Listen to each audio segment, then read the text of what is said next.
In the fractured lands where 7 kingdoms warred beneath heaven's indifferent gaze, where the Zhou dynasty's authority had dissolved from political reality into ceremonial acknowledgement, where warlords claimed the mandate through force rather than through celestial approval, and where alliances lasted only until strategic advantage shifted, a child arrived in the state of Qin beneath circumstances that would be debated for millennia.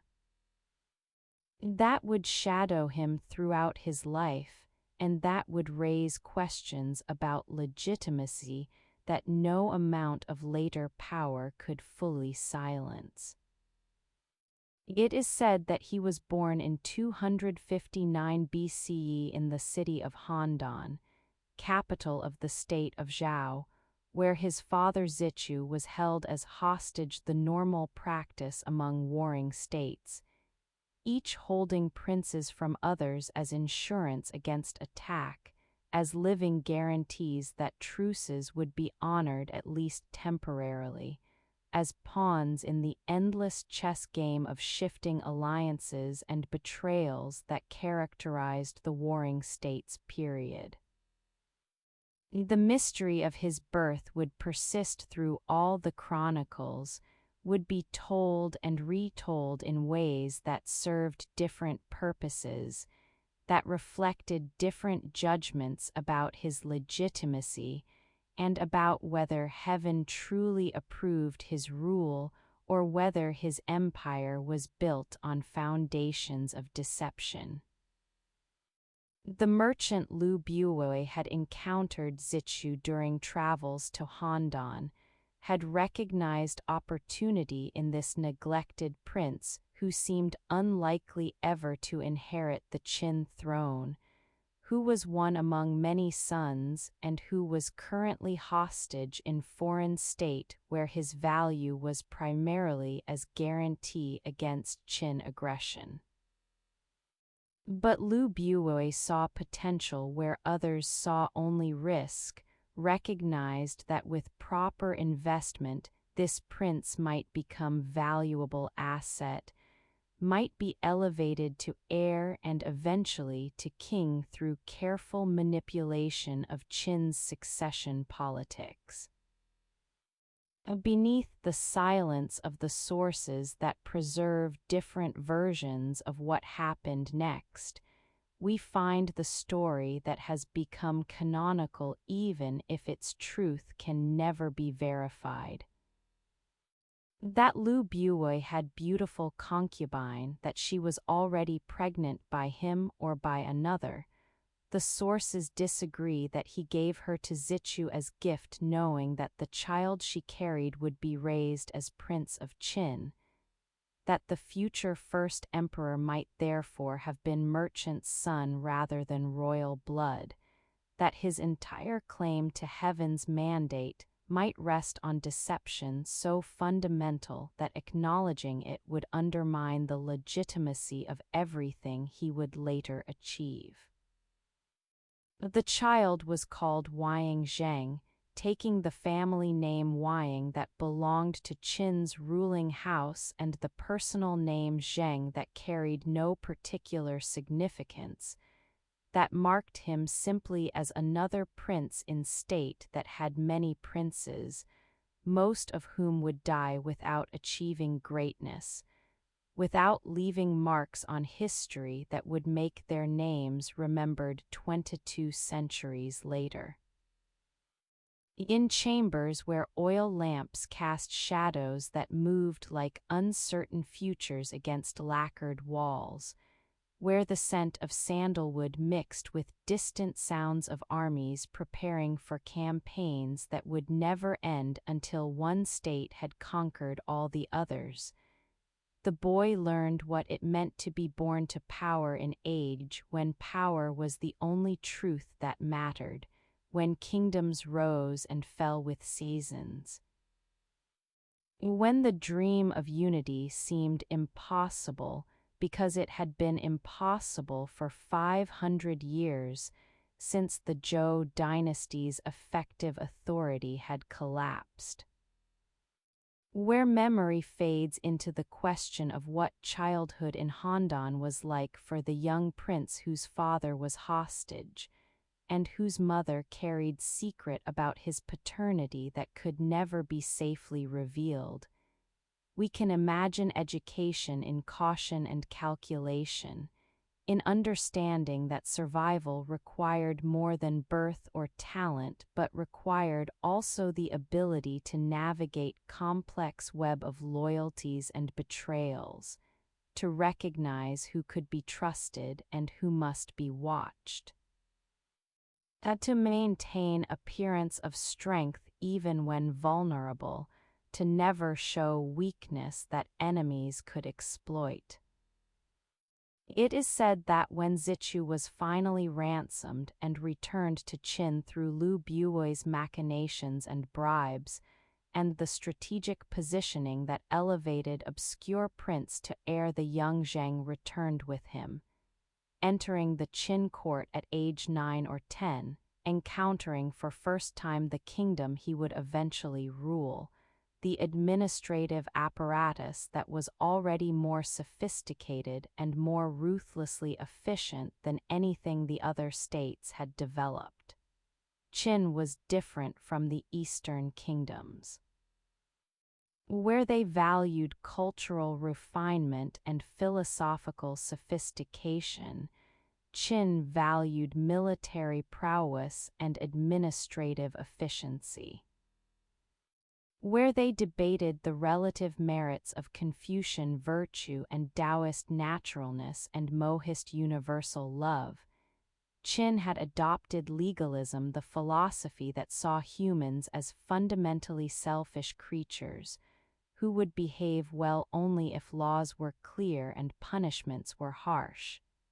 that made no allowance for compassion or for virtue, but that sought only to create system of incentives and deterrents that would make people behave in ways that served state interests regardless of whether they were morally motivated. The reforms of Shang Yang a century earlier had transformed Qin from relatively weak state into military powerhouse through systematic application of legalist principles. Strict laws that applied to all regardless of status, harsh punishments that ensured compliance, rewards for military achievement that motivated soldiers to fight ferociously, agricultural policies that maximized production, administrative divisions that broke power of old aristocracy and created bureaucracy loyal to state rather than to feudal lords. The system was brutal but effective, created Qin that could mobilize resources more efficiently than its rivals, that could sustain longer campaigns and larger armies, that could convert agricultural and human resources into military power with ruthless calculation. Into this system came the young prince, learning from legalist tutors and from observation of how Qin actually functioned, absorbing lessons about power that would shape his entire approach to governance when he finally achieved it. Did he question whether the harsh methods were necessary, whether there might be gentler ways to achieve order and prosperity? The sources suggest not. He seems to have embraced legalism completely, to have seen in its principles not merely practical tools but fundamental truths about human nature and political necessity, to have internalized the conviction that only through strict laws and harsh punishments could the chaos of the warring states be transformed into the order of unified empire. His father Zichu became King Zhuangxiang of Qin in 250 BCE, ruling only 3 years before dying and leaving the 13-year-old Zhang as king. but a 13-year-old could not actually rule. Regents were appointed, with Lu Buwei serving as chancellor, the merchant who had invested in obscure prince and who now reaped rewards of his investment by effectively controlling Qin during the young king's minority. It is said that Lu Buwei was ambitious, that he sought to use his position to enrich himself and to build power base that would make him indispensable even after the king came of age, that he governed Qin competently, but that he also engaged in intrigues, and that his relationship with the Queen Dowager Zheng's mother became scandal that threatened to undermine the young king's dignity.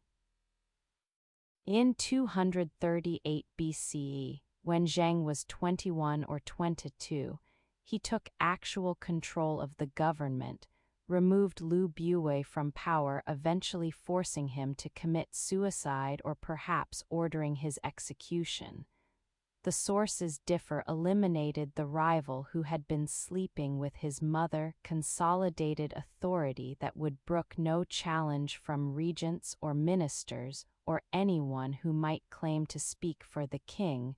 rather than allowing the king to speak for himself. The purge was ruthless but necessary, the young king demonstrating that he had learned well the legalist lessons about power, that it could not be shared, that those who challenged it must be eliminated, that mercy to potential rivals was weakness that would eventually prove fatal. Beneath the silence of the years between taking actual power and achieving unification of all China, years that would consume the next 17 years of his life,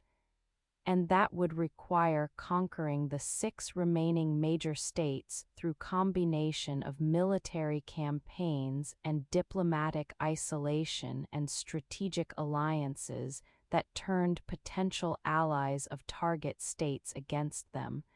we can sense the magnitude of what he was attempting. Not merely expanding Qin's territory, but eliminating the entire system of warring states, transforming Tianxia from theory into reality, creating for the first time in 5 centuries a unified Chinese empire under single ruler who would claim authority over all lands between the 4 seas, who would make himself emperor in ways that no previous ruler had dared to attempt, because the title of king seemed to be highest that any mortal could claim without blasphemously pretending to equality with heaven. Did he sense, even then, what he would become? Did the boy born beneath uncertain stars, carrying bloodline that might be merchant rather than royal, growing up as hostage in enemy state, and then as king who had to eliminate his own regent, and who had to conquer 6 kingdoms to achieve the unity that would justify his claim to heaven's mandate, did he understand that he was creating something unprecedented? That he would be remembered not merely as successful conqueror, but as first emperor, as the founder of tradition that would last for 2 millennia. As the man who transformed what China was and what it understood itself to be. The question hangs in the ancient air like smoke from ritual fires, unanswerable with certainty but persistent in its implications. The child born to thunder and jade, to the violent storms of warring states period, and to the precious legacy of claim to Zhou heritage, to the chaos that demanded unity, and to the tools that Qin had developed for imposing unity through force, that child became the man who would refuse to accept that the impossible must remain impossible, who would prove through conquest and administrative genius and ruthless application of legalist principles that the warring states could be made into one empire. That the first emperor could create what 5 centuries of warfare had suggested could not be created, that unity was possible if one was willing to pay the price in blood and terror, and the systematic elimination of everything that resisted or questioned or simply existed outside the vision of what the unified empire should be. Some voices only echo when we are ready to listen.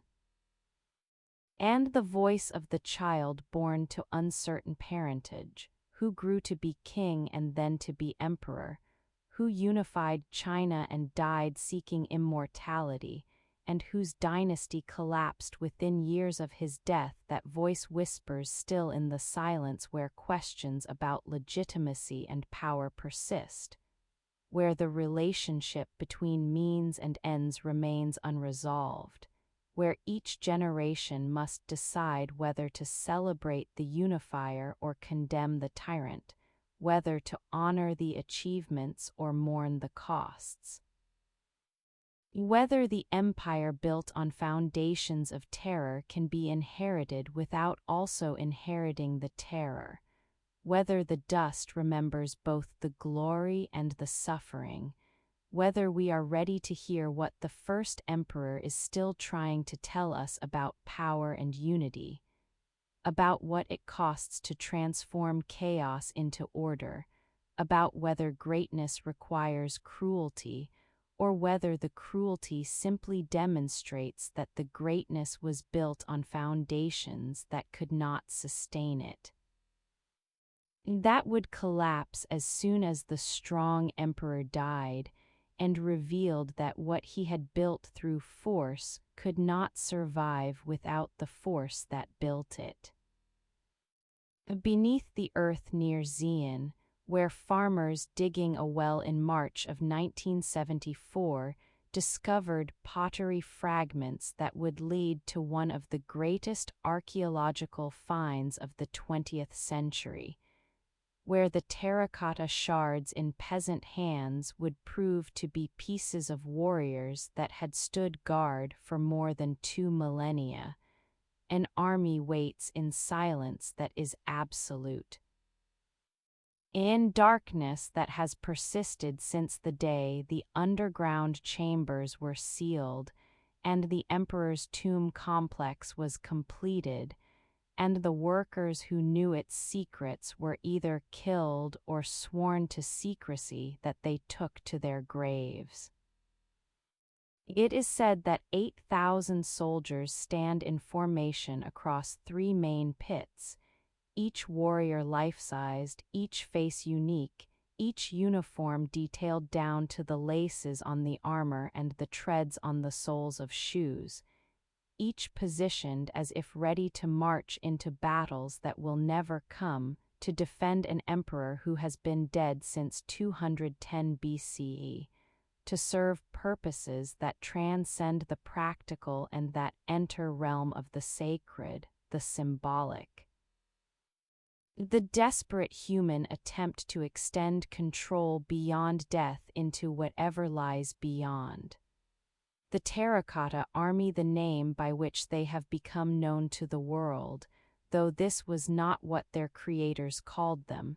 though the ancient Chinese who built them thought of them simply as the underground garrison that would protect the first emperor in the afterlife,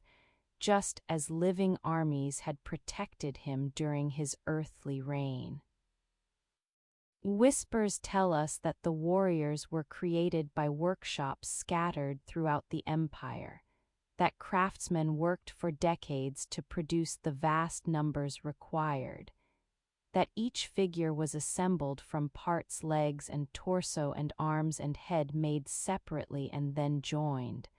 allowing for combination and recombination that created variety from standardized components, that made it possible to produce thousands of figures that were similar in construction but unique in final appearance. Beneath the silence of the pits where they stand, Pit 1 containing the main infantry force arranged in battle formation, Pit 2 holding cavalry and war chariots and archers in more complex tactical arrangement, Pit 3 apparently serving as command center with high-ranking officers, and what appears to be headquarters unit. We can sense magnitude of the vision that created them. An emperor who would not go into death undefended, who would take with him not just treasures but entire army, who believed that afterlife required same protections as earthly life, that death was not ending but transition to realm where enemies might still threaten, where power would still need to be maintained, where the emperor would still need forces to command and to demonstrate his authority.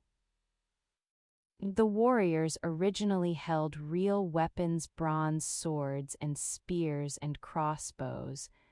functional armaments that were sharp and capable of actual use, that were not merely symbolic representations, but were actual military equipment that had been manufactured to same standards as weapons issued to living soldiers. The weapons have mostly been looted, stolen in the chaos that followed the Qin dynasty's collapse when the tomb complex was breached and vandalized, when rebels or treasure hunters entered the pits and took what was portable and valuable, leaving behind the terracotta warriors that were too heavy and too numerous to carry away, but taking the bronze that could be melted down and reused, that had immediate practical value even if the statues did not. Where memory fades into the reconstruction of how these figures were actually made, how the workshops organized their labor and how the parts were transported to the tomb site, and how the figures were positioned in their underground formations. Archaeologists and art historians study the warriors themselves, noting that they were originally painted in bright colors that have mostly faded or flaked off upon exposure to air. That they once wore silk pennants and carried bronze weapons and stood in formations that were covered by wooden roofs that have long since collapsed, leaving the warriors exposed to the earth that filtered down and buried them, but that also preserved them through the protective layer of soil that kept them isolated from moisture and air, and the other elements that would have degraded them more severely if they had remained exposed. It is said that no two faces are identical, that each warrior was modeled on actual soldier, that the craftsmen who created them were instructed to capture variety of human features, different ages and expressions, different hairstyles and facial hair, different ethnic characteristics that reflected the diversity of the Qin Empire, which had united peoples from different regions with different cultural backgrounds. Whether this is entirely accurate, whether skilled craftsmen could actually have created 8,000 unique faces, or whether the variation is more limited than tourist guides claim, with certain features repeated more often than admitted, remains subject to scholarly debate. But the general impression stands. These are individuals frozen in clay, not generic representations but specific persons. Army composed of soldiers who once had names and histories and who now serve eternally in underground garrison where their names are forgotten but their forms persist. The discovery in 1974 transformed understanding of Qin Shi Huang's tomb complex, revealed that what had seemed to be simple burial mound was actually center of vast necropolis that covered more than 20 square miles,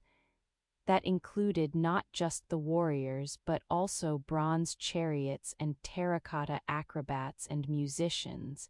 that represented entire court and entire army preserved in clay and bronze. And that demonstrated the scale of resources the emperor could mobilize and the scope of his vision for what the afterlife required. The tourism that followed the discovery has made the Terracotta Army into national treasure and international symbol, has brought millions to Xi'an to see the warriors standing in their pits behind glass barriers, has generated enormous revenue for local and national governments, has created industry around the emperor's tomb that he could not have predicted but that serves purposes he might have approved, maintaining his fame, ensuring his memory persists. Demonstrating to all who visit that the first emperor achieved something extraordinary. But the warriors also raise questions about cost and about purpose. How many workers died creating them? How many resources were diverted from other uses to fund their production? How many people were forced to labor on project that served no practical purpose, that benefited no one living, that existed solely to fulfill emperor's vision of what death required? The sources suggest that 700,000 workers were employed on the tomb complex, though this number might be exaggerated, might include everyone who worked on it at any point rather than simultaneous workforce.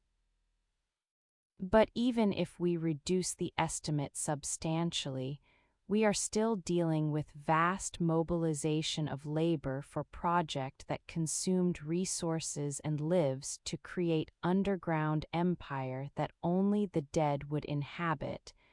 that would be sealed and hidden and forgotten until modern archaeology recovered it. Some voices only echo when we are ready to listen. And the warriors speak in their silence, standing patient as they have stood for more than 2 millennia, waiting for emperor who will never review them, never command them to march, never lead them into battle, yet whose vision created them and whose power made their creation possible, and whose death made their purpose both eternal and meaningless eternal, because they will stand as long as the clay holds its form.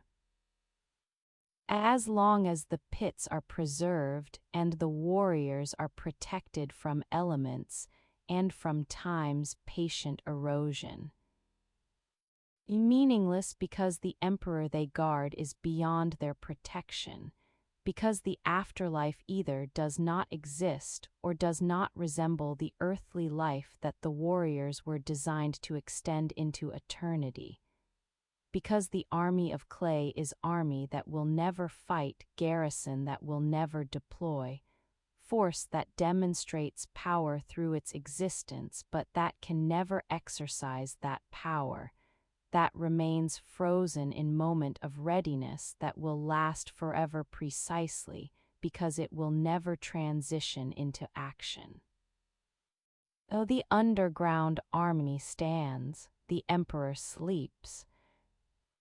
and the mystery persists of what else lies buried in the sealed tomb that the warriors guard, what treasures and terrors wait in the burial chamber that has never been opened. What secrets Qin Shi Huang took with him into earth that covers them still, protecting them or hiding them, preserving them for future that may never come or that may come too late, when the mercury that ancient sources say flows in rivers beneath the tomb has dissipated, or when technologies exist that can explore without destroying. That can see without opening, that can recover the past without contaminating it with the present, that can never fully understand what motivated the emperor who commanded this army's creation, who believed he could take power with him into death, who proved at minimum that he could create monuments that would outlast his dynasty and his era, and that would speak across centuries to anyone willing to visit the pits, to look at the warriors' faces, and to imagine what it meant to be the emperor who commanded such works, who had power to mobilize such resources, who believed that death required preparation on scale that matched the empire he had built in life, and who left behind warriors of clay to testify to his vision and his power, and his refusal to accept that death meant the end of empire, the end of command, the end of the first emperor's reign over all under heaven. Across mountains and deserts, through valleys and along ridges where the wind carries the ghosts of those who died building it, where stone meets sky in ways that make both seem infinite, the Great Wall stretches like a dragon made of earth and stone curled across the landscape, visible from certain angles and certain elevations, invisible from others, a structure that is simultaneously monument and scar, protection and prison, triumph and tragedy, carved into the very body of China itself. It is said that Qin Shi Huang did not build the wall from nothing but connected and extended earlier fortifications, that the northern kingdoms during the Warring States period had already constructed defensive barriers against the nomadic peoples who raided from the steppes, that what the first emperor did was unify these fragmented walls into continuous system, transform local defenses into imperial statement, and create boundary that would define where civilization ended and where barbarism began. The construction consumed lives in quantities that can never be precisely calculated, but that certainly reached into the hundreds of thousands workers conscripted from throughout the empire, soldiers who built between campaigns, convicts whose labor was punishment but whose deaths were simply accepted as inevitable cost of the project that was deemed necessary for empire's security. Beneath the silence of the stones that were quarried and transported and fitted together with techniques that varied by region and by the materials available, rammed earth in some sections, stone in others, brick where neither earth nor stone was suitable, we can sense the suffering embedded in every li of the wall's length. The workers who died from exhaustion or accident or disease, whose bodies were sometimes incorporated into the wall itself when removing them would slow construction,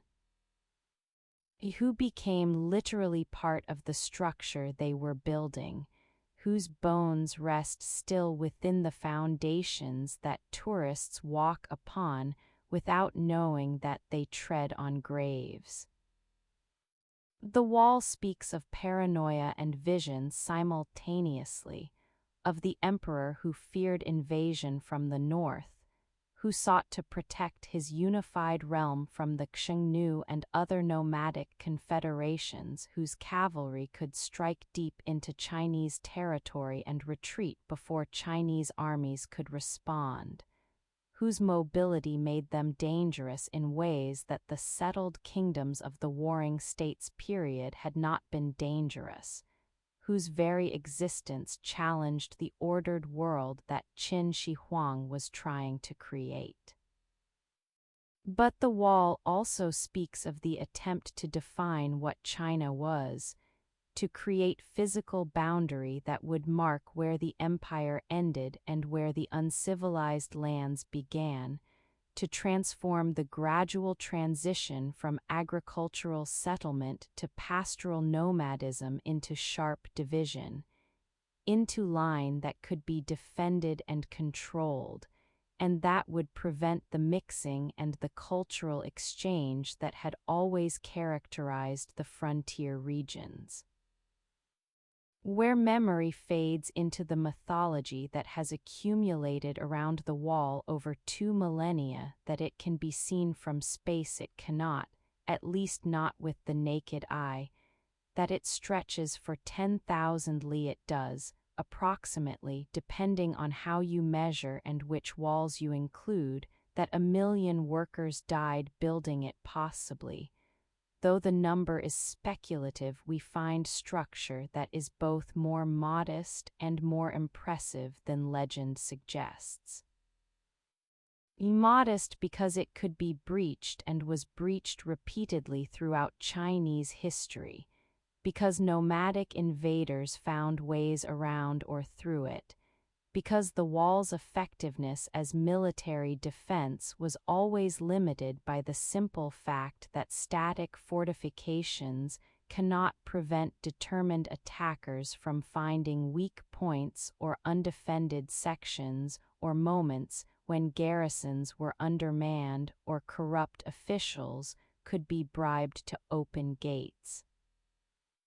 But impressive nonetheless, because it still stands after 2 millennia, because sections of it remain intact or have been restored and demonstrate the engineering skill required to build across terrain that seems impossible to fortify, because it represents human determination to impose order on geography, to draw lines across landscapes that do not naturally possess boundaries,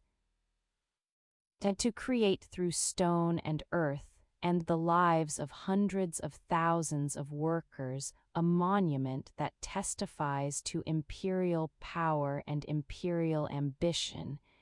in ways that armies and treasuries and administrative decrees could never quite match.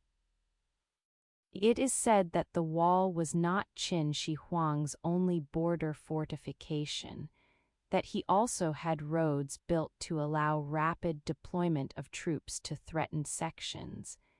that garrison towns were established at intervals to house the soldiers who would maintain and defend the wall, that the entire northern frontier became militarized zone where the boundary between empire and steppe was maintained not just through the wall itself, but through the infrastructure that supported it, through the logistics that kept soldiers fed and equipped, through the administrative apparatus that organized the defense and that responded to reports of nomadic movements, and that coordinated military responses when breaches occurred or when raids penetrated the barrier. Beneath the silence of the individual stones, each one placed by hands that have long since turned to dust, we can imagine the daily experience of building the wall, the quarrying of stone in mountains, the transport of materials across distances that required teams of workers or animals, the fitting and mortaring and the constant pressure to maintain pace that the emperor's overseers demanded, the punishments for those who worked too slowly or whose sections of wall were deemed inferior, the deaths that came from falling or from being crushed by stones, or simply from the exhaustion that accumulated over months and years of brutal labor in conditions that offered little food and less rest. The workers came from everywhere in the empire, conscripted peasants who left their fields unharvested, convicts whose crimes might have been political or might have been genuine but whose punishment was the same, soldiers who built when they were not fighting, specialists who understood engineering and who directed the construction even as they could not prevent the casualties that the construction inflicted. Some sections of the wall still bear the marks of the workers who built them, inscriptions left by construction teams, dedications to local gods, curses against the emperor who demanded the labor, prayers for families left behind, the voices of the dead speaking from the stone in characters that have weathered but not entirely disappeared. It is said that the wall transformed the landscape it crossed, that it became such dominant feature that it shaped how people thought about geography and about China's relationship with the lands beyond its borders, that it created mental division between the inside and the outside, between civilization and barbarism, between the ordered world of agriculture and bureaucracy and the chaotic world of nomadic peoples who lived by different rules, and who threatened the stability that the empire claimed to provide. The wall was not just military fortification but was also ideological statement, proclamation that China had boundaries, that not everything was Chinese, that there were limits to what the empire could or should try to control. But the wall also reveals the limits of what force alone can achieve. No wall, no matter how well built or well defended, can prevent cultural exchange or can stop ideas from crossing borders, or can eliminate the attractions that each side has for the other Chinese goods and technologies that nomads desired, nomadic military techniques and horses that Chinese valued. The constant flow of trade and raiding and intermarriage and cultural borrowing that occurred despite imperial attempts to maintain clear separation between the civilized interior and the barbarous exterior. Some voices only echo when we are ready to listen. And the Great Wall speaks still to anyone who walks its length or who sees it snaking across mountains in photographs, or who contemplates what it meant to build such structure, what it cost in lives and resources, what it achieved and what it failed to achieve. The wall that reaches toward heaven touches it in places, on the highest ridges where stone meets sky, and where the workers who built there must have felt themselves suspended between earth and clouds, where the effort of carrying materials to such heights must have seemed to defy human capability, where the wall becomes not just fortification but monument to human ambition and human suffering, intertwined so completely that they cannot be separated. That any celebration of the achievement must also acknowledge the cost, that any understanding of what Qin Shi Huang built must include not just the stones but the bones beneath them, not just the wall's impressive length but the lives it consumed, not just the boundary it created but the suffering that creation required. The wall stands weathered but enduring, damaged in places and restored in others, transformed into tourist attraction and national symbol, UNESCO World Heritage Site that draws millions who come to walk sections of it and to photograph themselves against backdrop of mountains and stone, who come to marvel at the engineering and the scale without necessarily understanding the human cost or the military futility or the ideological purpose, that the wall served for the emperor who commanded its construction. The stones remember even when the visitors do not, carry embedded in their mass the compressed history of an empire that believed it could draw line across the earth and call everything on one side civilized and everything on the other side barbarous. That believed walls could protect against nomadic invasions better than diplomacy or trade, or the recognition that borders are always more permeable than those who build them want to admit, that the wall that reaches toward heaven never quite touches it. Remains earthbound despite its ambitions, remains testament to what humans can build and what they cannot prevent, what stone can achieve and what stone cannot defend against, what empires can command and what they cannot control despite all their power and all their vision and all the lives they are willing to sacrifice to build monuments that will outlast the empires that built them, that will stand as warnings or as inspirations depending on how we choose to read them. How we choose to hear what the stones are saying, what voices we listen for in the silence where the wall stretches across mountains and deserts, reaching toward heaven but remaining always bound to earth, to history, to the dust where empires rise and fall, and where the Great Wall endures, speaking, waiting, remembering. In the chambers where scribes bent over bamboo strips and silk scrolls, where brushes moved across surfaces that would absorb the ink and preserve the characters for as long as the materials lasted, where the act of writing was both practical record-keeping and sacred transmission of knowledge from past to future,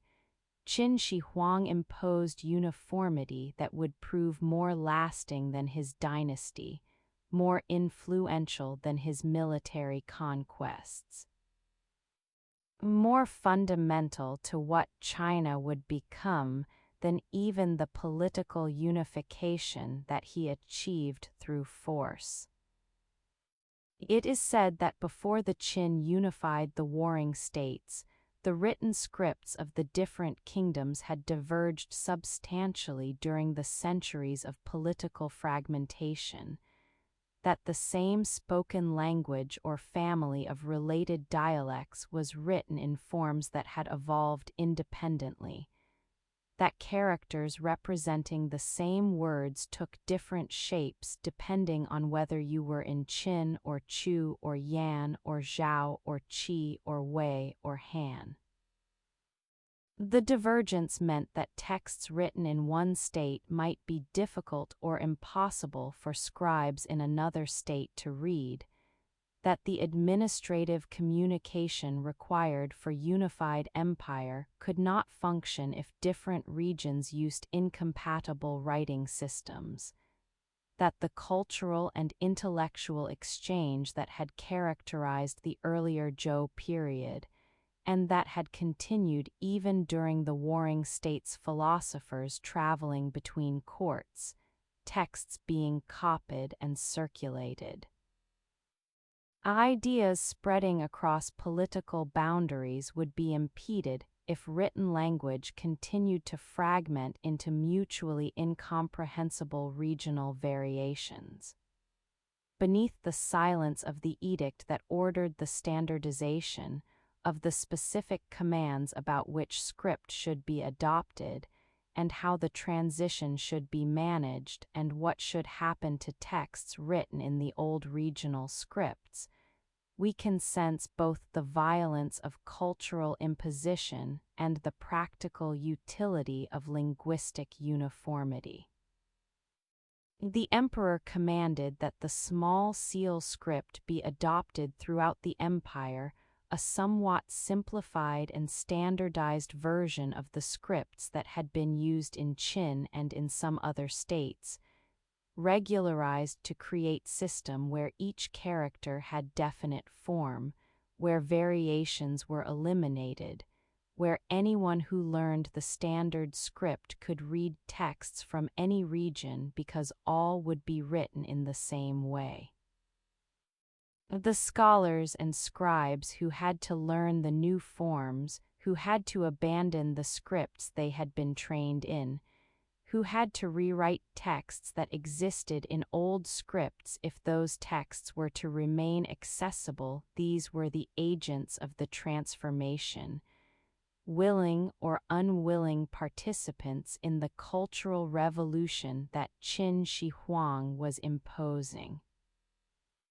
Some embraced the change, recognizing the practical benefits of standardization,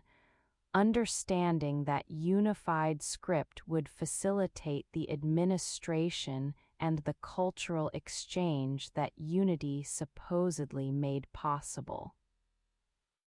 Others resisted, seeing in the suppression of regional scripts the suppression of regional identities, recognizing that language is not merely tool for communication but is also carrier of culture and history, that when you change how people write you also change what they can think and what they can remember and what connections they maintain with their own past.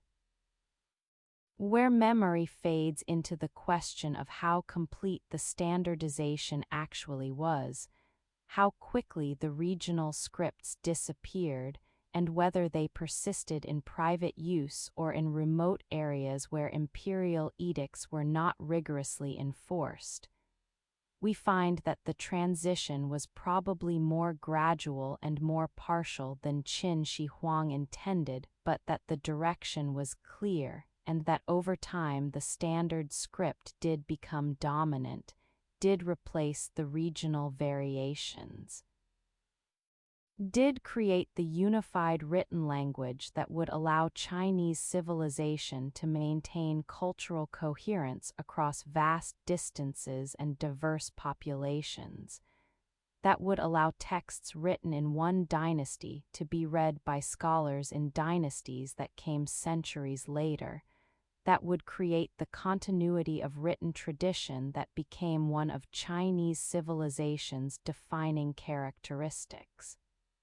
But the standardization of script was only part of Qin Shi Huang's broader program of unification through uniformity. It is said that he also standardized weights and measures throughout the empire, that he commanded that the same units be used in all regions so that taxes could be accurately assessed and collected,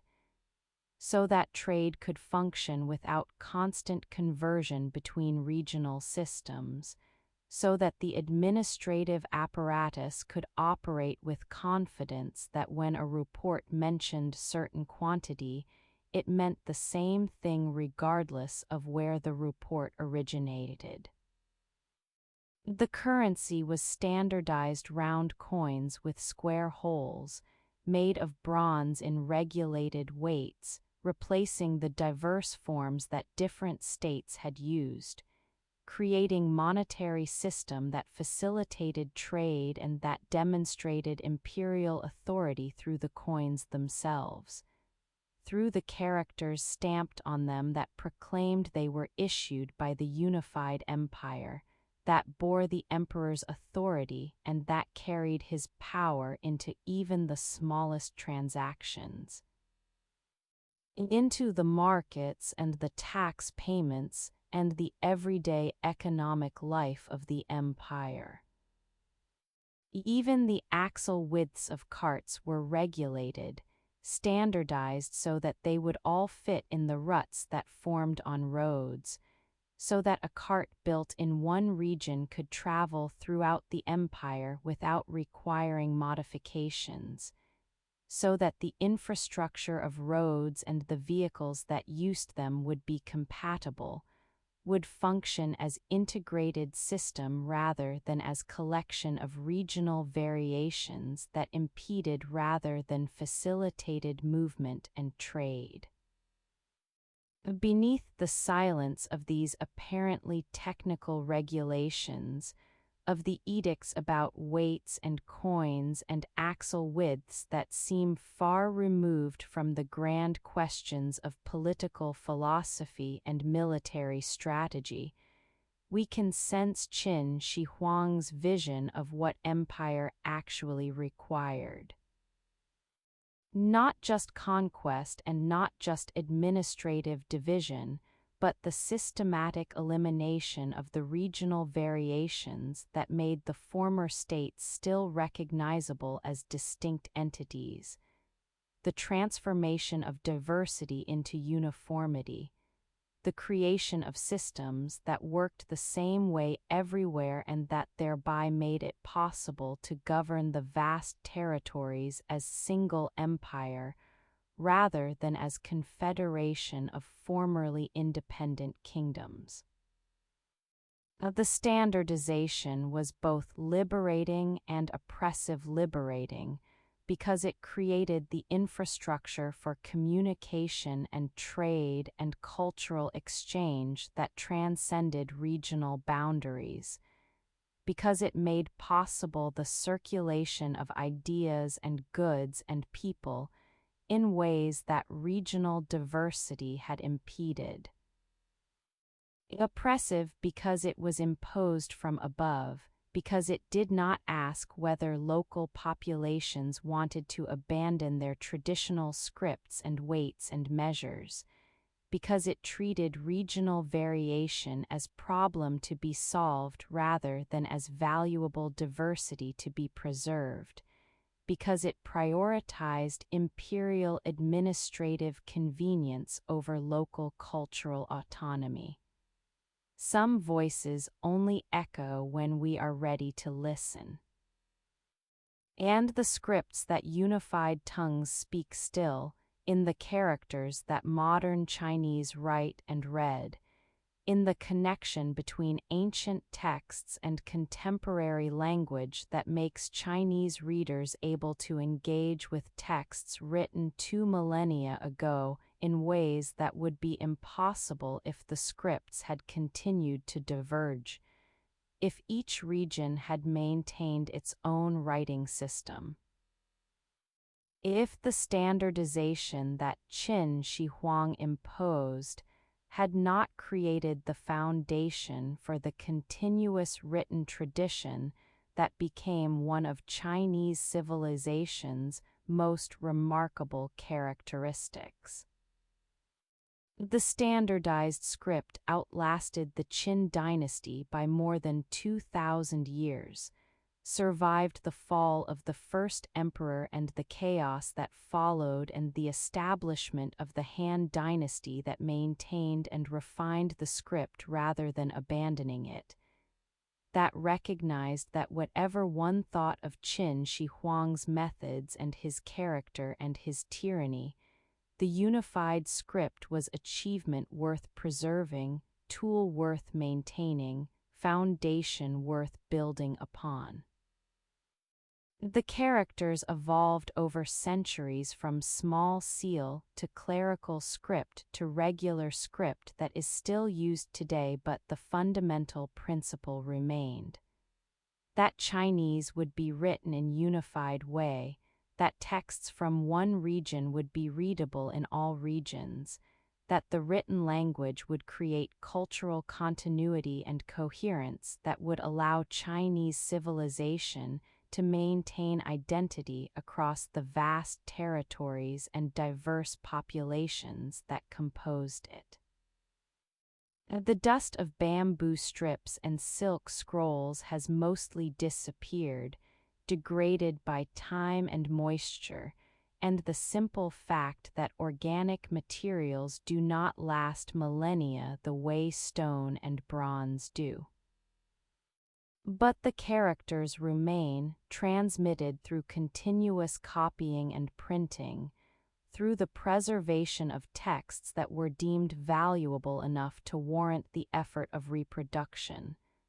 through the educational system that taught each generation to read and write using the same script their ancestors had used, creating chain of transmission that connects the present to the past in ways that standardization made possible and that fragmentation would have prevented. The scripts that unified tongues continue to unify, continue to create the possibility of communication across distances and across time, continue to testify that what Qin Shi Huang created through force and edict was not just tyranny but also foundation, not just oppression but also tool, not just the suppression of diversity but also the creation of unity that has persisted and that has shaped what Chinese civilization became and what it continues to be, for better and for worse, in ways that celebrate the unity while mourning what was lost when the regional scripts were suppressed, when uniformity was imposed, when the emperor who built walls and burned books also created the linguistic infrastructure that allowed Chinese culture to maintain coherence across the centuries that followed his death, across the dynasties that rose and fell, across the transformations that would have fragmented Chinese civilization if the written language had fragmented with it. If the scripts had been allowed to diverge as they had begun to do during the Warring States period, if Qin Shi Huang had not imposed the standardization that his empire required, and that Chinese civilization inherited and preserved long after the emperor and his dynasty had turned to dust. In 213 BCE, when the empire was barely a decade old and the unification was still fragile, when challenges to imperial authority were emerging not from armies or rebellions but from scholars who questioned whether one man should rule all under heaven, who cited ancient texts to argue that the first emperor's methods violated the principles that the sage kings had established, who used the past as weapon against the present, Qin Shi Huang ordered the burning of books. It is said that the edict was proposed by Lai Si, the chancellor who served as the emperor's chief advisor and who had been instrumental in implementing the legalist policies that had transformed Qin from one kingdom among seven into the unified empire, who understood that ideas could be as dangerous as armies, that scholars with books could undermine authority as surely as generals with troops, that controlling what people could read was necessary for controlling what they could think. The order was specific, preserved in historical records that were written after the Qin fell, and that therefore might exaggerate the scope or the cruelty, but that nonetheless convey the essential reality. Burn all books except those on medicine, divination, and agriculture, the practical texts that served immediate purposes, but that did not contain philosophical or historical content that could be used to criticize the emperor, or to suggest that there were better ways to govern than the legalist methods Qin employed. Burn the poetry and the philosophy, the historical records and the political treatises, the works of Confucius and Mencius and the other thinkers who had argued that rulers should be virtuous and that subjects had right to rebel against tyrants, that power required moral legitimacy and not merely military strength. Beneath the silence of the bonfires where texts accumulated over centuries went up in smoke, where the wisdom of the Zhou dynasty and the Warring States period was reduced to ash that scattered on the wind and disappeared into the soil, we can sense the terror of a state that feared ideas more than it feared armies, that recognized that power rested partly on controlling consciousness, and that controlling consciousness required controlling access to texts that might encourage questioning. That might provide vocabulary for criticism, that might suggest that the emperor's authority was not absolute, or that his methods were not the only possible approach to governance. The burning was not merely symbolic. It is said that the order was enforced throughout the empire, that officials were commanded to search for prohibited texts and to destroy them publicly, that scholars who refused to surrender their books were subject to punishment, that the attempt was made to literally eliminate from existence the texts that threatened imperial authority. The exceptions were carefully chosen. Medical texts were permitted because health was practical concern and because medical knowledge did not typically challenge political authority. Divination texts were permitted because the emperor himself consulted them and because they could be useful for state purposes. Agricultural texts were permitted because farming was foundation of empire's wealth and because improving agricultural productivity served state interests. But the Confucian classics, the historical records, the poetry and philosophy that had been the core of elite education during the Warring States period, these were targeted for destruction precisely because they contained ideas that could be used to question legalist governance, that could provide alternative visions of how society should be organized, that could preserve memory of earlier periods that might be idealized in ways that made the present seem deficient by comparison. Where memory fades into the question of how many texts were actually destroyed, how many survived because scholars hid them or memorized them, or because the burning was not as thorough as the emperor intended, we find that the damage was enormous but not complete. Some texts survived because multiple copies existed and some copies escaped destruction. Some survived because scholars memorized them and transmitted them orally until it became safe to write them down again after the Qin fell.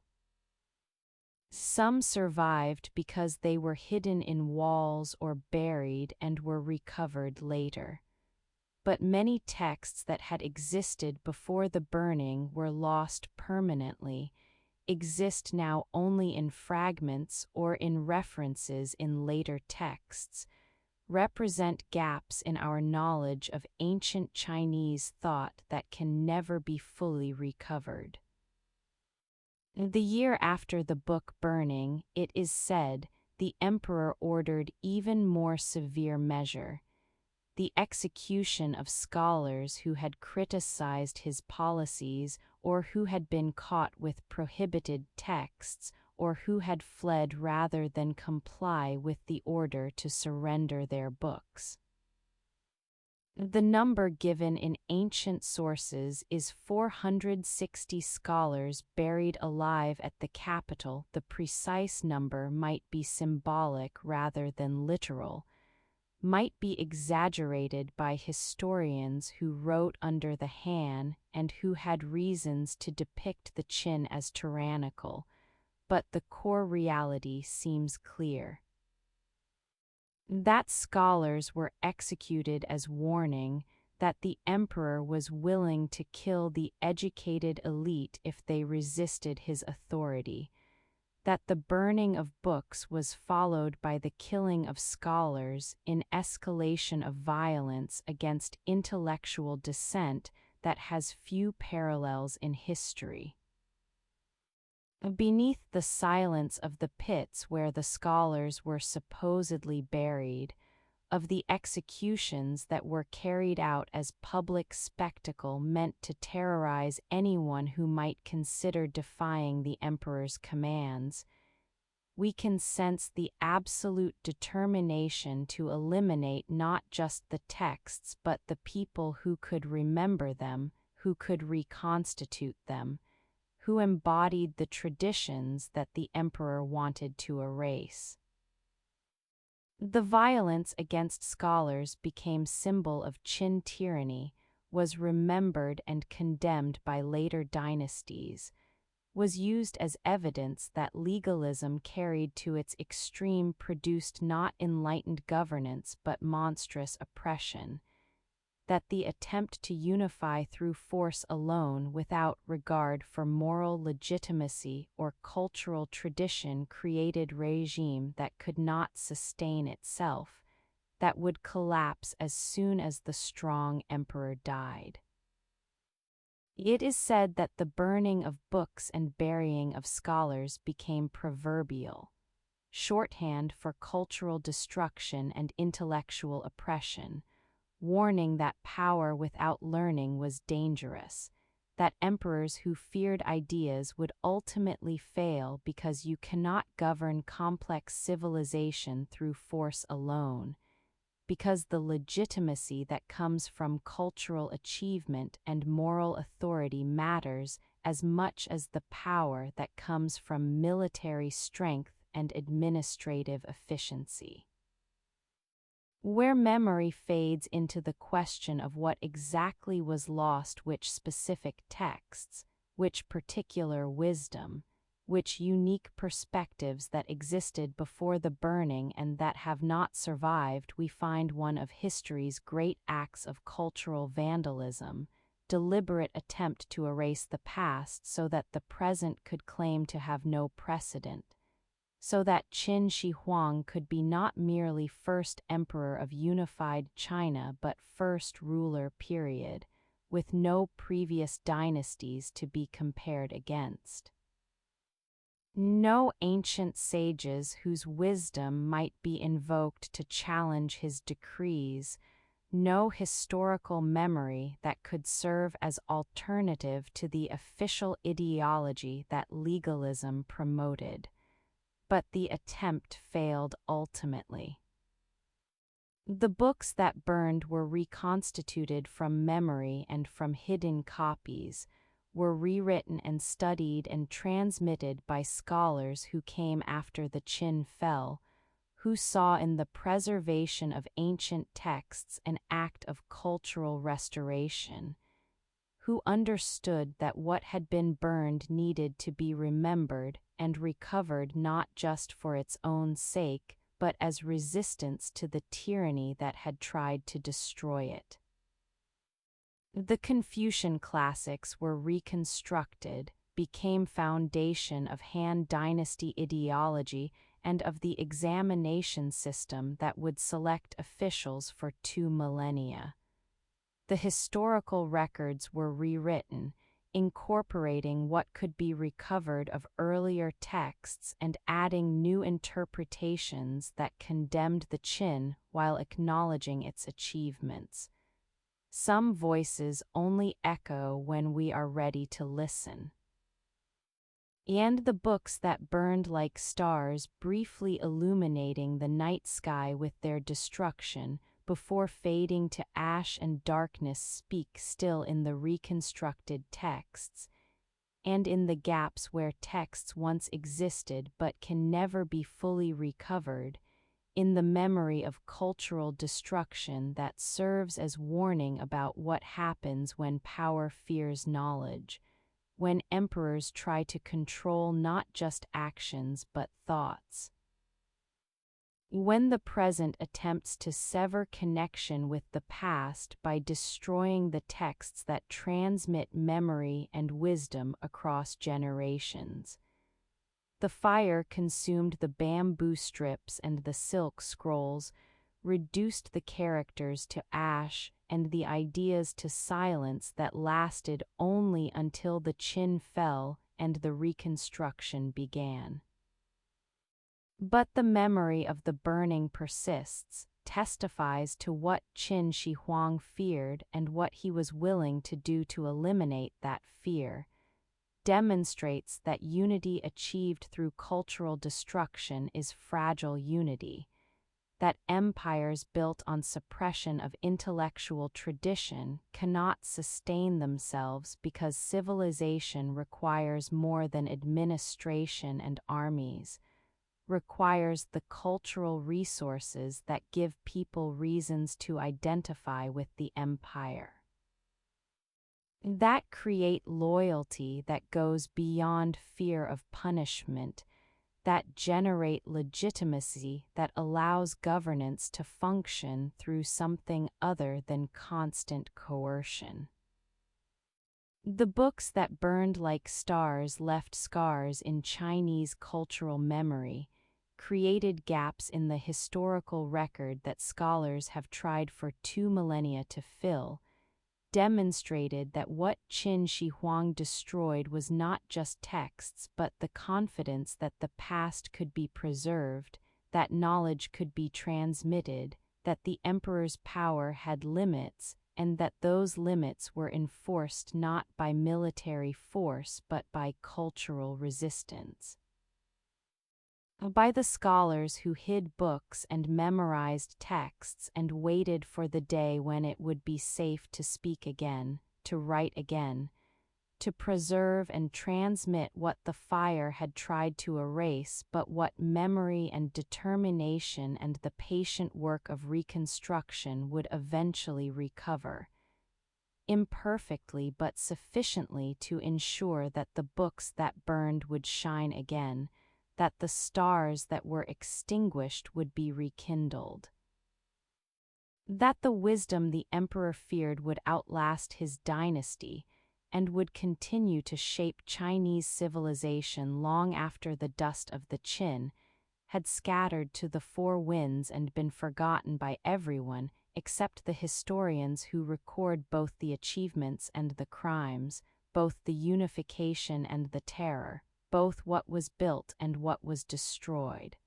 both the books that survived and the books that burned, both the light and the darkness that Qin Shi Huang created, both the glory and the horror that his reign encompassed. In the later years of his reign, when the empire had been unified and the walls had been built and the scripts had been standardized and the books had been burned, when Qin Shi Huang had achieved everything that could be achieved through conquest and administration and the ruthless application of legalist principles,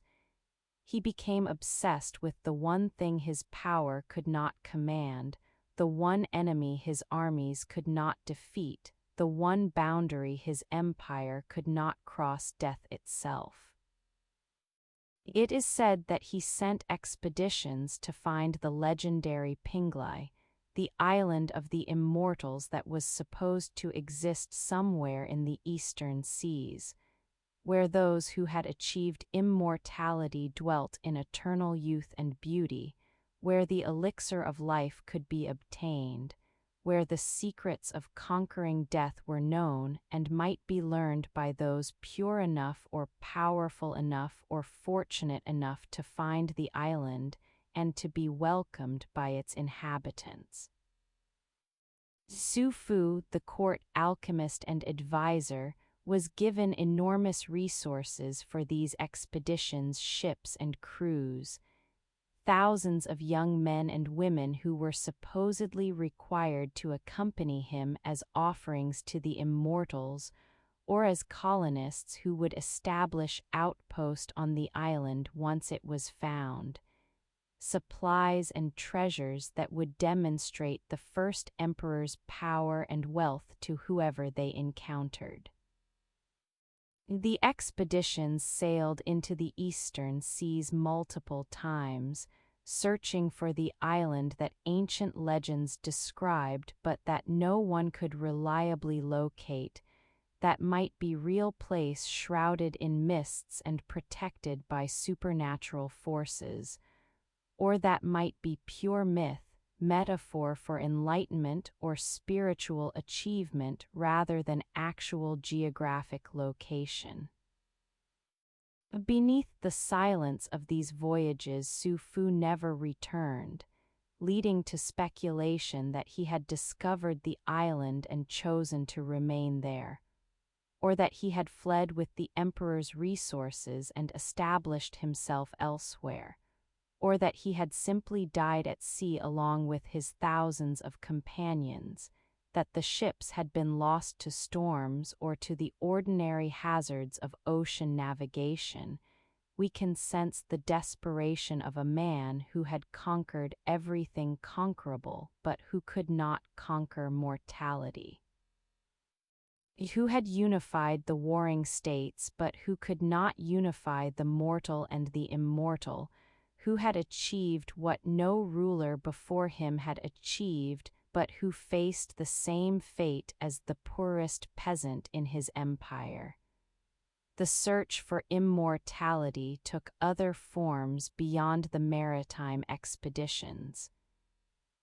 It is said that the emperor consumed pills compounded by alchemists who claimed they contained elixirs of life, substances that would extend lifespan or even confer immortality if taken regularly, and if the consumer had sufficient virtue or power to benefit from them. The pills contained mercury, which the alchemists believed was key substance in the transmutation that would lead to immortality, that would transform the mortal body into something more permanent, more resistant to decay and death. They did not understand that mercury is poison, that consuming it accumulates toxic levels in the body, that the pills that were supposed to extend life were actually accelerating death, creating the symptoms they were meant to prevent: tremors and confusion, weakness and eventual organ failure. The more desperately the emperor sought immortality through these pills, the more the mercury poisoning advanced, the closer death approached, even as he believed he was moving toward eternal life. Where memory fades into the tragic irony of the immortality seeker hastening his own death, of the all-powerful emperor reduced to consuming poison in hope it was medicine, we find universal human condition made visible in extreme form. That power cannot protect against mortality, that wealth cannot purchase immortality, that even emperors die regardless of how many resources they command or how many subordinates they send searching for magical islands, or how many alchemists they employ to compound elixirs. He traveled throughout the empire in his later years, visiting sacred mountains where immortals were said to dwell, performing rituals that were supposed to grant longevity or divine favor, consulting with magicians and shamans who promised secrets they could not deliver, who made claims based on tradition and hope rather than on any actual knowledge of how to transcend human limitations.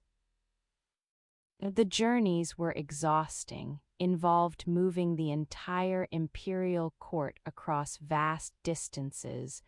required enormous logistical support and strained the resources of the regions he visited. But they continued because the emperor believed that somewhere in his empire, on some mountain or in some temple or through some ritual,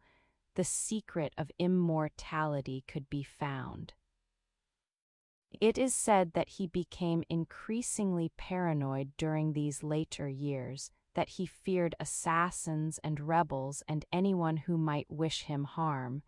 that he moved between palaces unpredictably so that no one could know where he would be sleeping on any given night, that he punished anyone who revealed his location or who spoke about his movements,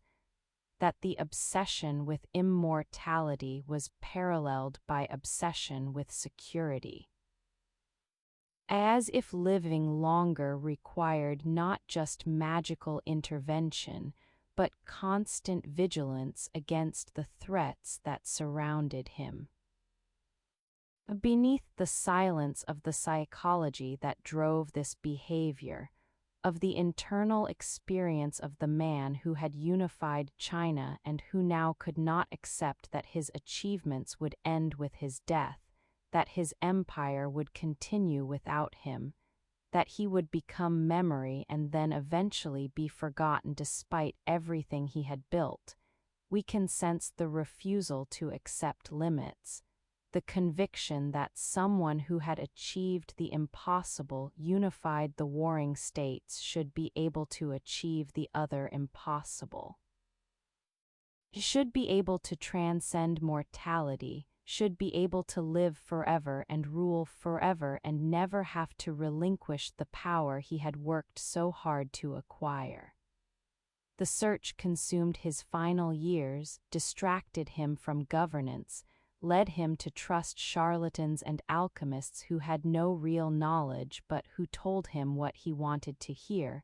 who promised immortality in exchange for resources and status and the emperor's favor.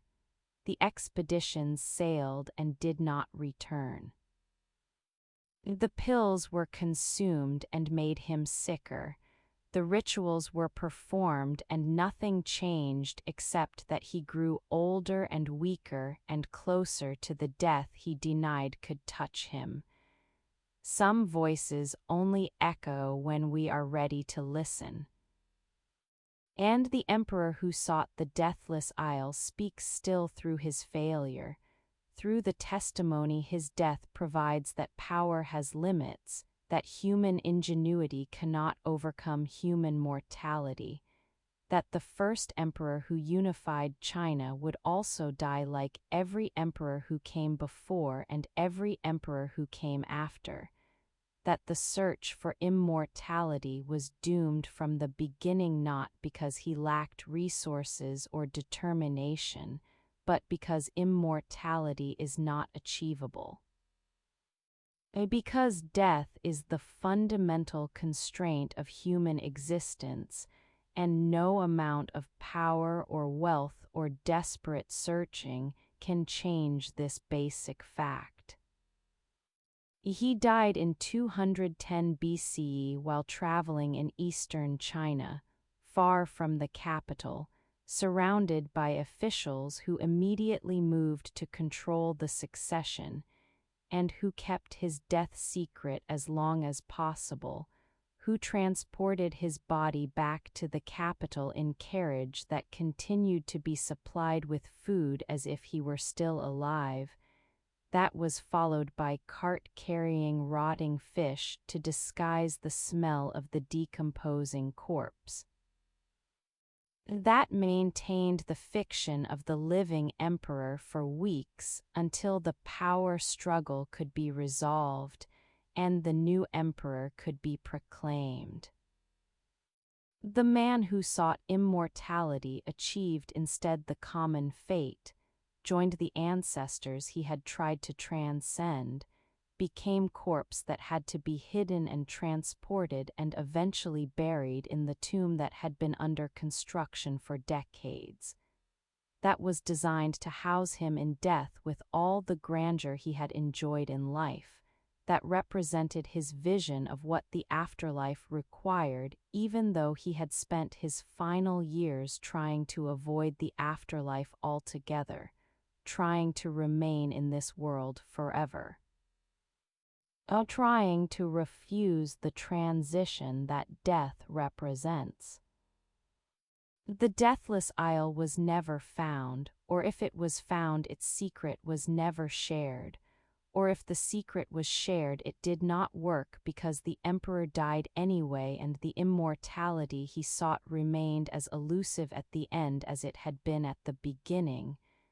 remained the dream that power cannot purchase, the goal that resources cannot achieve,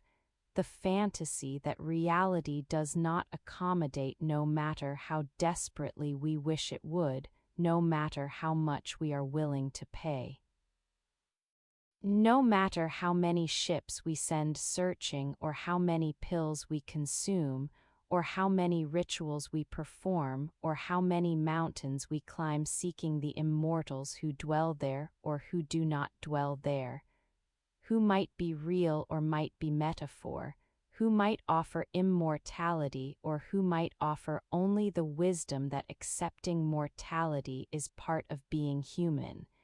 that the search for deathless life is search for something that would make us other than human. That the emperor who could not accept death was emperor who could not accept the fundamental limit that defines our existence,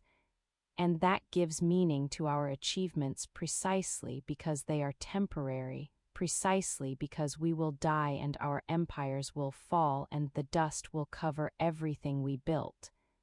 But that the building still mattered, the attempt still counted, the years of life still held value even though they ended, even though the emperor who unified China died like the peasants he ruled.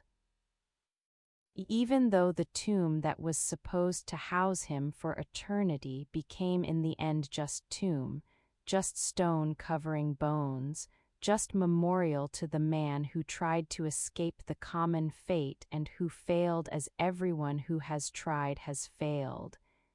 As everyone who will try will fail, as we will all fail because mortality is not enemy to be defeated but condition to be accepted, reality to be acknowledged.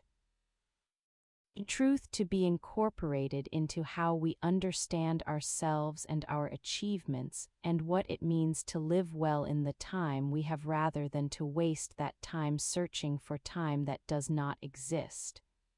For immortality that is not available, for the deathless isle that remains forever beyond the horizon, forever out of reach, forever calling to those who cannot accept that the journey ends for all of us, that the emperor and the peasant meet the same fate, that death is the democracy that power cannot override.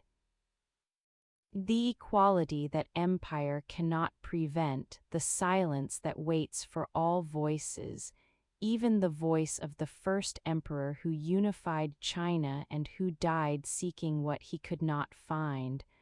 what he could never have found, what does not exist except in legends and in the desperate hopes of those who refuse to accept that we are mortal, that our time is limited, that the dust awaits us all.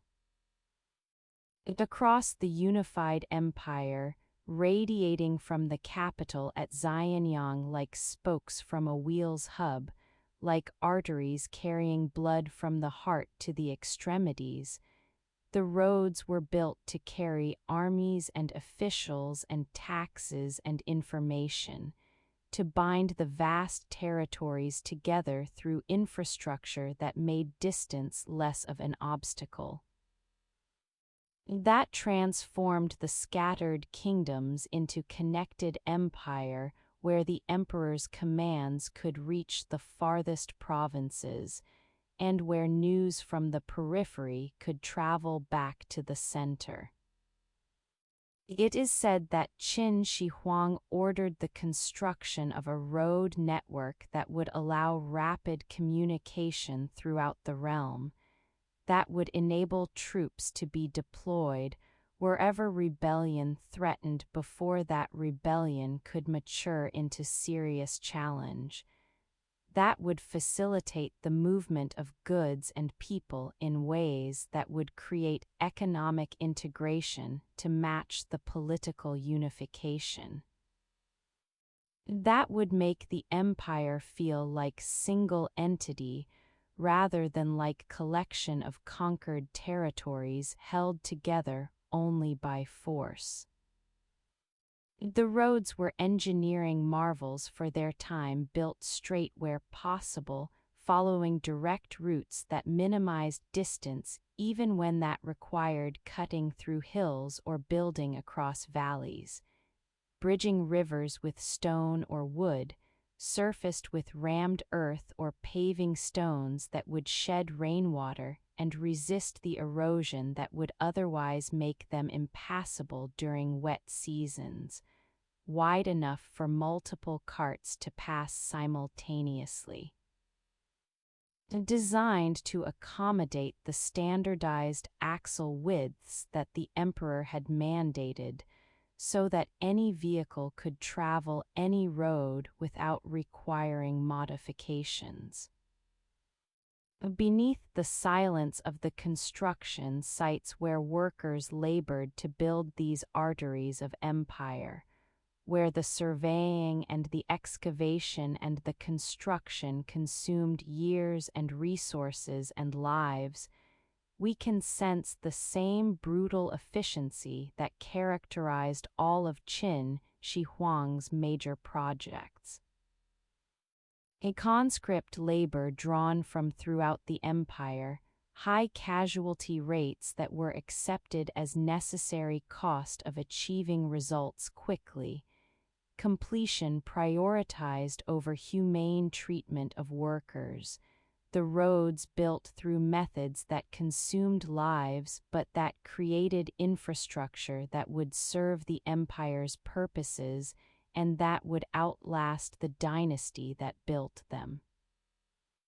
The workers came from the same populations that built the Great Wall and the Emperor's Tomb, and the palace's peasants conscripted from their farms, convicts whose punishment was forced labor, soldiers who worked on infrastructure projects between military campaigns. They quarried stone and transported materials and excavated roadbeds and fitted paving stones and built the drainage systems that kept the roads passable,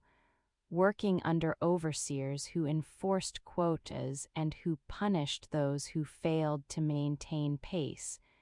who achieved results through coercion rather than through any concern for the workers' welfare or survival. Where memory fades into the daily experience of building the roads, of moving earth and stone across distances, of the injuries and exhaustion and deaths that accumulated over the years of construction,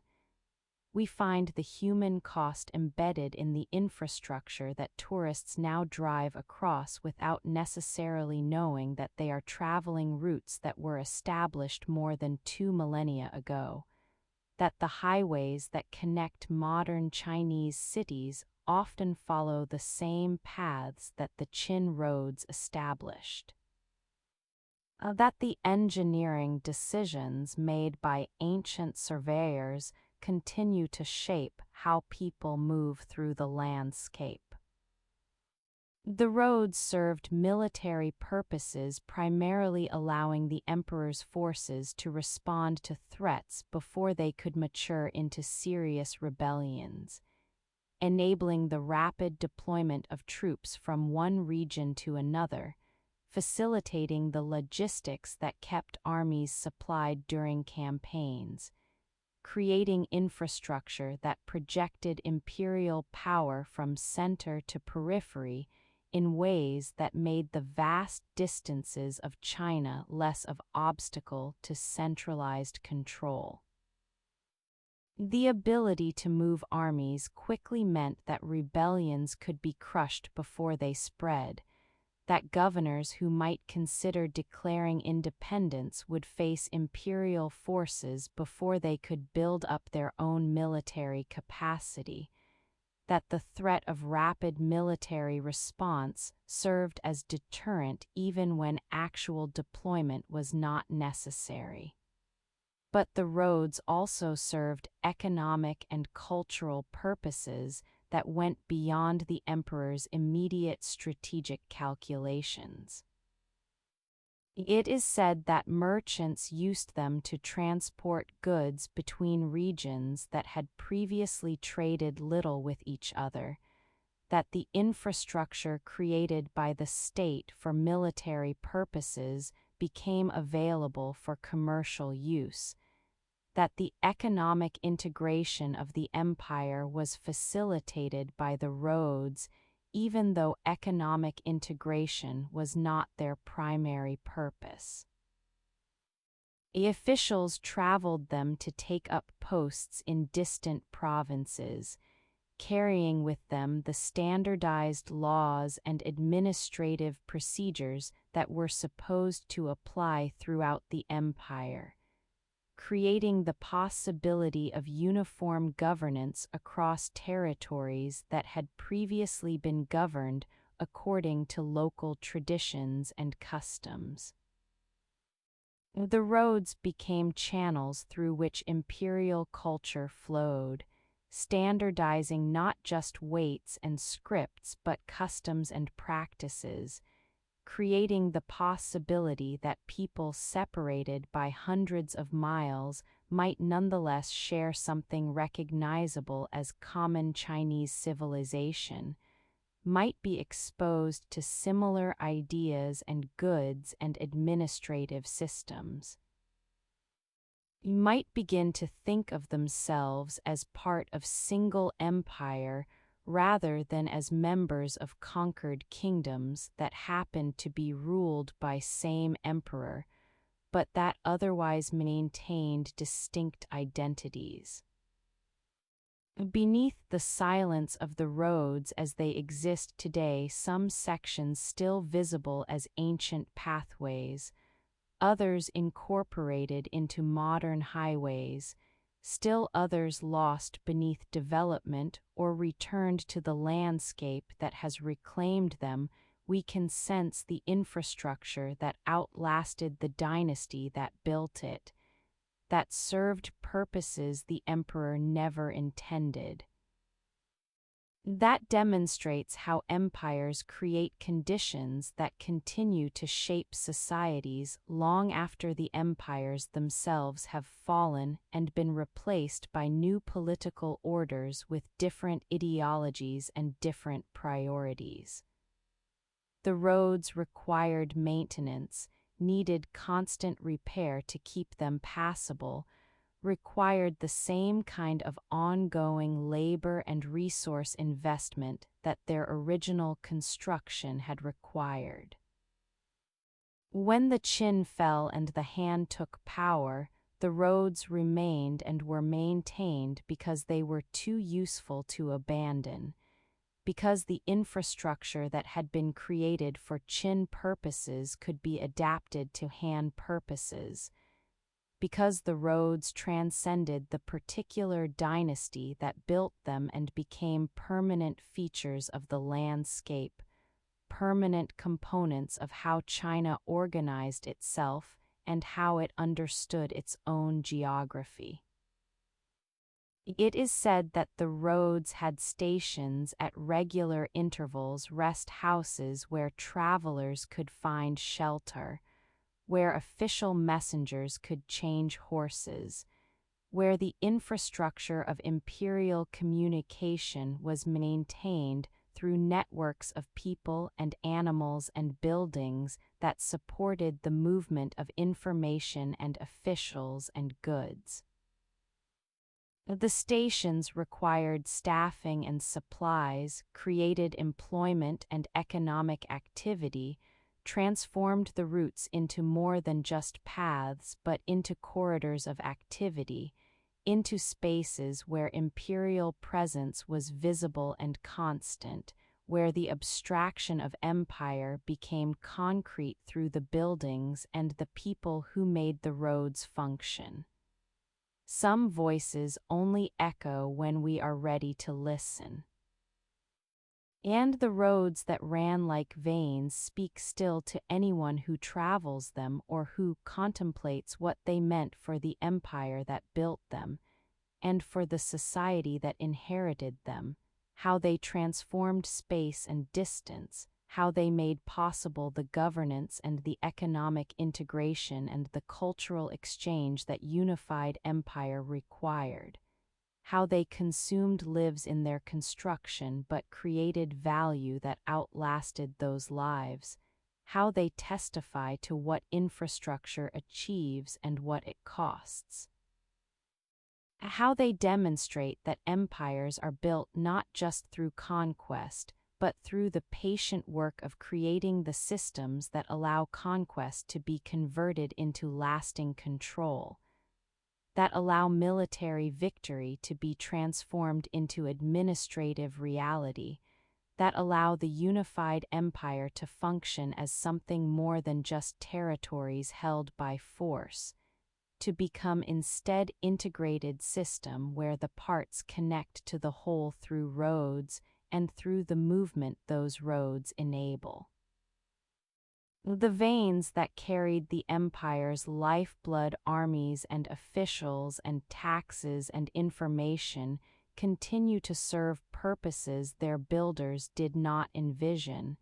continue to shape how people move through space,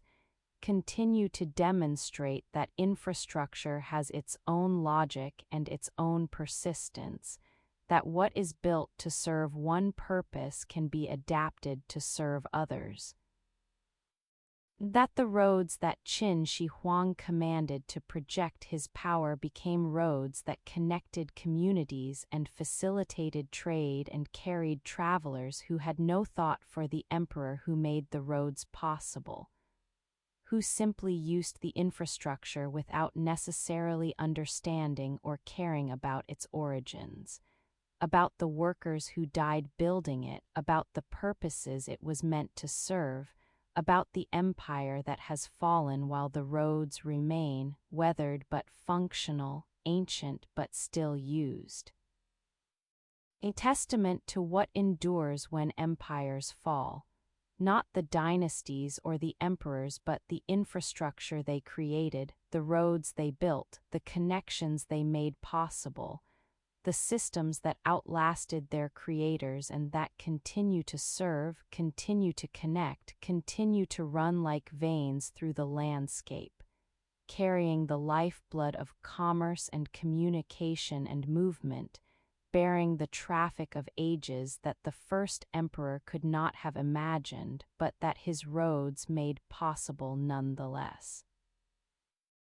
At Xianyang, the capital that Qin Shi Huang expanded and transformed into seat of the unified empire, into the center from which all authority radiated and to which all power flowed, the palaces were built to reflect heaven itself, to demonstrate through architecture that the emperor's authority was cosmic in scope, that his rule extended not just over the territories his armies had conquered, but over the very structure of reality. That the palace complex was microcosm of the universe with the emperor at its center, as axis around which all else revolved. It is said that the main palace complex covered enormous area, that it included representations of the different states that had been conquered, that each former kingdom was symbolically present in miniature, so that the emperor could walk through his domain without leaving his capital,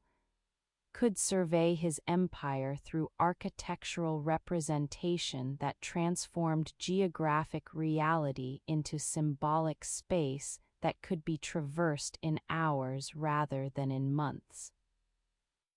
The palaces were connected by elevated walkways, by covered corridors that allowed movement between buildings without descending to ground level, creating realm that existed above the ordinary world, that was literally elevated above the plane where common people walked, where the emperor and his court dwelt in space that was intermediate between earth and heaven, that suggested through its physical arrangement the emperor's position as intermediary between the human and the divine. Between the mundane and the sacred, between the temporary and the eternal. Beneath the silence of these structures all destroyed, burned when the Qin fell and rebels sacked the capital and the Han dynasty established new capital elsewhere, leaving only foundations and descriptions in texts that were written after the palaces had been reduced to ruins. We can imagine the splendor and the intimidation. The way the architecture communicated power through scale and decoration, through the use of materials that were expensive and difficult to work. Through the incorporation of innovations that demonstrated the empire's technical capabilities and its ability to mobilize resources that other states could not match. The palace complex was designed not just to house the emperor but to overawe visitors, to make anyone who entered feel small and insignificant by comparison with the scale of the buildings and the grandeur of the decoration, to communicate through visual and spatial means that the emperor was beyond normal human scale, that he commanded resources that ordinary people could not imagine, that his power was absolute and that resistance was futile, because how could anyone hope to challenge someone who commanded the resources to build palaces that reflected heaven itself? Where memory fades into the archaeology that can tell us where walls stood and what dimensions the buildings had, but cannot recover the lived experience of inhabiting these spaces, of moving through rooms designed to awe and intimidate, of encountering the emperor in settings that made him seem more than human,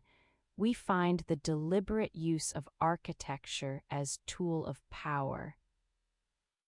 as means of creating and maintaining authority through the control of space, and through the manipulation of how that space was experienced by those who entered it. It is said that the palace housed not just the emperor's living quarters but the entire apparatus of imperial administration, the offices where officials worked, the archives where records were kept, the treasuries where the empire's wealth was stored, the armories where weapons were maintained, the workshops where goods were produced for imperial use. The palace was not just residence but was administrative center, was the physical location where governance happened, where decisions were made that affected millions, where the bureaucracy that ran the empire coordinated its activities and received reports from the provinces and sent out commands that would be implemented throughout the realm. The treasures that filled the palace had been seized from the conquered states: ritual bronzes and jade carvings, silk tapestries and precious metals,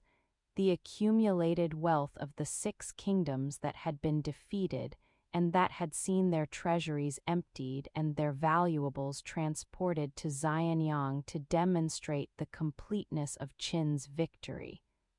to show that what had belonged to the separate states now belonged to the unified empire, to make visible the transformation from 6 to 1. From fragmentation to unity, from kingdoms to empire. Beneath the silence of the objects themselves most lost when the palace burned, melted or destroyed or scattered and eventually lost to history, we can sense what the treasury represented. Not just material wealth but symbolic victory, not just the resources that would fund the empire but the demonstration that the former states no longer existed as independent entities, that their identity had been absorbed into the larger imperial identity, that what they had been was now only memory, while what they had possessed was now imperial property. The palace complex included gardens and artificial lakes, representations of natural landscape that had been carefully controlled and shaped to create aesthetic environments that demonstrated human mastery over nature. That showed that the emperor could command not just people, but also the natural world, that water and plants and even topography could be manipulated to serve his vision of what paradise should look like, what ideal environment should contain. The gardens were spaces of retreat from the business of governance, but they were also displays of power, demonstrations that the emperor's control extended beyond the political realm into the natural realm, that his ability to shape reality included the ability to create landscapes that existed nowhere in nature, that were purely artificial constructions designed to please and to impress. It is said that the palace required thousands of servants to maintain, that the staff who cleaned and cooked and maintained the buildings and gardens constituted their own community, that the palace complex was like small city where the ordinary business of life happened invisibly, where the servants who made the emperor's life comfortable remained largely invisible to him, where the infrastructure of power required enormous labor that was taken for granted by those who benefited from it, but that represented the foundation without which the splendor could not have been maintained. Some voices only echo when we are ready to listen. And the palace that reflected heaven speaks still through its absence, through the descriptions in texts and the foundations that archaeology has recovered, through the testimony to what was built and what was destroyed, through the recognition that empires create monuments to their own power that are meant to last forever but that prove in the end to be as temporary as the empires themselves, that burn or crumble or are deliberately destroyed by those who come after and who want to erase the memory of what came before, who want to build their own palaces and their own monuments and who cannot do so while the previous dynasty's achievements still stand to remind everyone of what was lost when the old order fell. The palace that reflected heaven burned to ash, returned to earth, became the foundation upon which other structures were built, and which eventually became archaeological site where scholars excavate and measure and try to understand what the palace looked like, and what it meant and how it functioned. The heaven it reflected proved to be temporary, or the reflection proved to be imperfect, or the emperor who built the palace proved to be mortal despite his claims to cosmic authority. And when he died, the palace could not protect itself, could not survive the rebellion and the chaos that followed, could not maintain its splendor without the power that created it and that died with the emperor who wielded that power. The silence where the palace stood is silence that speaks of impermanence, of the gap between aspiration and achievement, between the eternal that architecture tries to create and the temporary that all human creation proves to be, between the heaven that the palace was supposed to reflect and the earth that reclaimed it, between the power that built it and the weakness that could not preserve it, between the first emperor's vision of what his capital should be and the ruins that testify to what actually happened when the dynasty fell and the palace burned, and the empire that was supposed to last 10,000 generations collapsed within a single generation, leaving behind only memory and archaeological remains and the recognition that the palace that reflected heaven could not make heaven real, could not make the emperor immortal. It could not prevent the fall that came for the Qin as it comes for all empires, all dynasties, all attempts to build the eternal from materials that are inherently temporary, from power that cannot outlast the lives of those who wield it. From dreams of permanence that reality does not accommodate, no matter how grand the palaces, or how vast the resources, or how absolute the authority of those who command that the eternal be constructed from stone and wood, and the labor of thousands who build what emperors envision, but what time and rebellion and the simple fact of change will eventually reduce to dust, to silence, to the memory of what once reflected heaven, but what now reflects only the earth that covers all things. That receives all buildings, that outlasts all empires and all emperors and all palaces that were meant to last forever, but that lasted only as long as the power that built them, as long as the dynasty that fell, as long as the dream of unity that the first emperor created and that his successors could not maintain. Beneath Mount Li, where Qin Shi Huang's mausoleum complex spreads across more than 20 square miles of earth that holds secrets sealed for more than 2 millennia, where the Terracotta Army guards the outer perimeter, but where the emperor's actual burial chamber remains unopened and untouched. Protected by ancient mechanisms and modern reluctance to disturb what rests there in darkness that has persisted since the day the tomb was sealed, and the workers who knew its secrets were either killed to preserve those secrets, or were sworn to silence. They took to their graves the first emperor waits.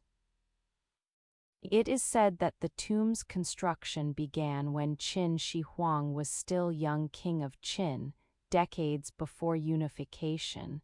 that the project consumed his entire reign and continued even after his death, that 700,000 workers labored on it according to the ancient historian Sima Qian, who wrote a century after the tomb was completed, that the number might be exaggerated but that the scale was certainly enormous. That the construction of the tomb was one of the great projects of the reign alongside the Great Wall and the road network and the palace complexes. The tomb was designed as underground palace, as replica of the empire that the emperor had built above ground, as space where he would continue to rule after death in ways that mirrored how he had ruled in life. Sima Qian's description, written generations after the tomb was sealed and based on sources that might have been reliable or might have been legendary, preserves details that archaeology has partially confirmed and partially left as mysteries. That the burial chamber was sealed with molten copper to prevent entry, that crossbows were set to fire automatically at intruders who breached the outer defenses, that mercury was used to create flowing rivers and seas within the tomb, that pearls were set in the ceiling to represent stars, that the entire cosmos was recreated underground so that the emperor would rule in microcosm what he had ruled in the macrocosm, would have in death the same authority and the same domain he had possessed in life. Beneath the silence of the unopened burial chamber, beneath the earth that covers it and the burial mound that rises above it like small mountain at the center of the necropolis complex, we can sense the magnitude of the emperor's vision and the terror of his methods. The vision that saw death not as ending but as continuation, that believed the afterlife required all the apparatus of earthly rule, that imagined eternity as extension of temporal power rather than as transformation or transcendence or release from worldly concerns. Methods that consumed hundreds of thousands of lives in labor, that killed workers to preserve secrets, that diverted enormous resources from other purposes to build tomb that would benefit only the dead, that served no practical purpose for the living, but that fulfilled the emperor's understanding of what death required and what eternity demanded. Modern technology has allowed non-invasive investigation of the tomb, complex ground-penetrating radar, and other techniques that can detect what lies beneath the surface without requiring excavation. The results have been tantalizing: evidence of large chambers beneath the burial mound, anomalies that might be walls or structures, soil samples that show mercury concentrations substantially higher than normal background levels, suggesting that Sima Qian's description of mercury rivers might have been accurate, that the tomb might actually contain flowing mercury that has persisted in liquid form for more than 2,000 years, creating toxic environment that would be dangerous to anyone who entered. Where memory fades into the decision about whether to open the tomb, whether the potential knowledge justifies the risks and the potential damage to whatever is preserved within, Chinese authorities have consistently refused to authorize excavation.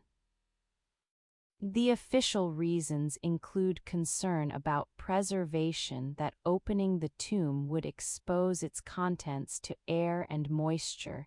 and other elements that would degrade artifacts that have been protected by the seal for millennia, that current conservation techniques are not adequate to preserve what opening would reveal, that it is better to wait until technology advances further rather than to open now and potentially destroy what we are trying to study. But beneath the official reasons, we can sense other considerations. Respect for the dead and for the tomb as sacred space that should not be violated, recognition that the tomb is national treasure whose opening would be irreversible decision that requires more certainty than currently exists about whether opening is actually necessary or wise, awareness that the tomb's mystery is itself valuable, that the unopened chamber holds power through what it might contain rather than through what it actually does contain, that the speculation and the imagination and the unanswered questions contribute to the tomb's significance in ways that definitive knowledge might not enhance and might actually diminish. It is said that the tomb represents Qin Shi Huang's ultimate attempt to control what he could not control in lifetime and death, and the transition into whatever comes after. The emperor who had unified China through force and administration could not unify the temporal and the eternal, could not command death to respect his authority, could not make immortality through power even though he tried through the maritime expeditions and the mercury pills and the rituals on sacred mountains. The tomb was compromise, acceptance that death would come but determination that death would not end his reign, that the transition would be managed, that the afterlife would be prepared for with the same thoroughness and the same mobilization of resources that had characterized his approach to governance in the terrestrial realm. The Terracotta Army that guards the approaches to the tomb, the bronze chariots that were discovered near the burial mound, the representations of acrobats and musicians and officials that archaeology has recovered from various pits within the complex, these testify to the comprehensiveness of the vision, to the attempt to populate the underground empire with everything the emperor would need. Armies to defend him, entertainment to please him, officials to administer on his behalf. The complete apparatus of imperial rule reconstructed in clay and bronze and presumably in more precious materials within the burial chamber itself, where the emperor's body rests in jade suit or silk wrappings, or whatever form the embalmers and the ritualists determined was appropriate for someone of his status. Beneath the silence of what actually lies within the burial chamber, whether the emperor's body has been preserved or has decomposed, whether the treasures described in ancient texts actually exist or are exaggerations, whether the mercury rivers flow or have evaporated or were never there, whether the automatic crossbows remain functional or have corroded beyond use, whether the pearls still shine on the ceiling or have fallen and scattered, whether the underground palace maintains its grandeur or has collapsed under the weight of earth and time, we find the ultimate mystery of Qin Shi Huang's legacy,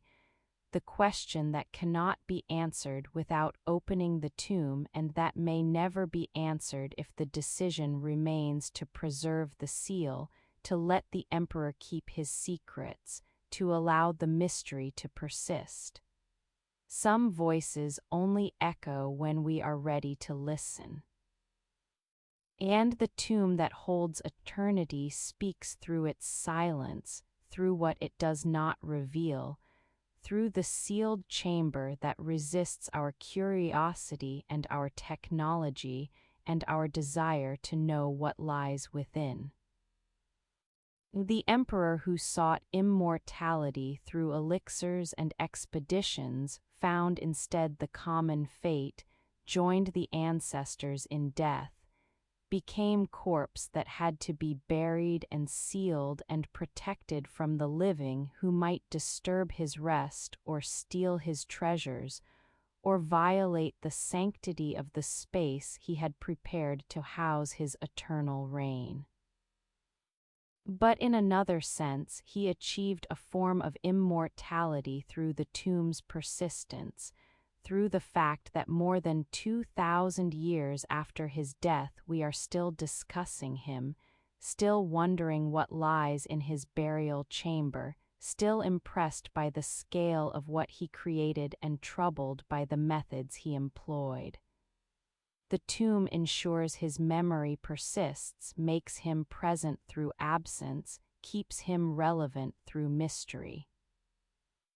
The sealed chamber is more powerful than open tomb would be, generates more interest and more discussion and more speculation than definitive knowledge could produce, maintains the emperor's power to fascinate and to disturb even across the vast distance of time that separates his age from ours. The dust where the emperor sleeps is sacred dust, protected by law and by tradition and by the recognition that some things should remain undisturbed, that not all mysteries need to be solved, that the tomb that holds eternity should be allowed to keep what it holds, to maintain the seal that has protected it since it was closed, to remain as the emperor intended it to remain, sealed and secret, housing in darkness what the emperor believed he needed for eternity.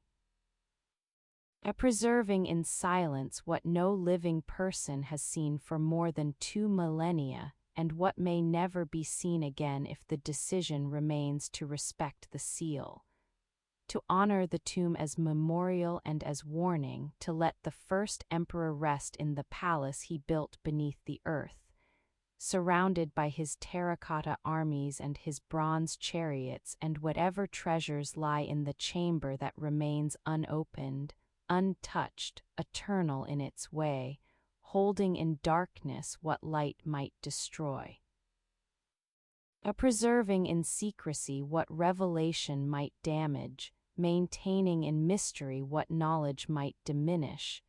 speaking through silence what words could never adequately express about power and death, about empire and eternity, about the emperor who unified China and who died seeking immortality and who found instead the tomb that holds him still, that keeps him present through absence, that makes him eternal through memory rather than through the physical immortality he sought but could not achieve. That testifies through its sealed chamber to the limits of power and the persistence of mystery and the recognition that some questions are better left unanswered, some tombs better left unopened, some emperors better left sleeping in the darkness they prepared for themselves, in the eternity they imagined, in the silence that speaks louder than any revelation could, in the dust where dragons sleep and wait and dream of empire, and of the immortality that death denied but that memory preserves. That the tomb makes possible not through magic but through mystery, not through the elixirs that failed but through the fascination that persists, not through the deathless isle that was never found but through the sealed chamber that endures, that waits, that holds eternity not as the emperor imagined it but as we imagine it, as mystery imagine it, as the unopened tomb allows us to imagine it, forever sealed, forever mysterious, forever holding what we can never know but can never stop wondering about. And can never stop being drawn to, can never stop asking whether the tomb should be opened or should remain closed, whether knowledge is worth the cost or whether mystery is more valuable than certainty, whether the first emperor should be allowed to keep his secrets or whether those secrets belong to history and should be revealed. Whether the tomb that holds eternity should continue to hold it, or whether eternity should be brought into the light and examined and understood, and thereby transformed from mystery into knowledge, from sacred silence into scientific data, from the dust that holds dragons into archaeological site that reveals what the emperor tried to hide, but what time and curiosity and technology might eventually expose. The empire that Qin Shi Huang built through decades of conquest and unification, that he governed through terror and efficiency, and the ruthless application of legalist principles that made no allowance for compassion or for moral considerations beyond what served state interests, that he intended to last 10,000 generations as the name he chose for his dynasty implied it survived him by less than 4 years. It is said that he died in 210 BCE while traveling in the eastern regions of his empire, inspecting the territories and performing rituals, and continuing even in his final days the obsessive search for immortality that had consumed his later years. That death came not in the capital where preparations could have been made and succession could have been managed smoothly, but on the road where his death created crisis that his ministers attempted to control through deception and manipulation. The Chancellor Li Si and the chief eunuch Zhao Gao, who were traveling with the emperor when he died, made decision to keep his death secret. They feared the succession crisis that would follow if the news became known before they could control who would inherit the throne, feared that rebellions would erupt if the empire knew it was temporarily without emperor, feared that the careful structure of power they had built would collapse if the transition was not managed carefully. They kept the emperor's corpse in his traveling carriage, continued to have food delivered to it as if he were still alive, ordered a cart of rotting fish to follow the carriage to disguise the smell of decomposition, maintained the fiction of the living emperor for weeks while they maneuvered to control the succession. Beneath the silence of the deception, of the weeks when the empire's most powerful officials pretended their emperor still lived while his corpse decomposed in the summer heat,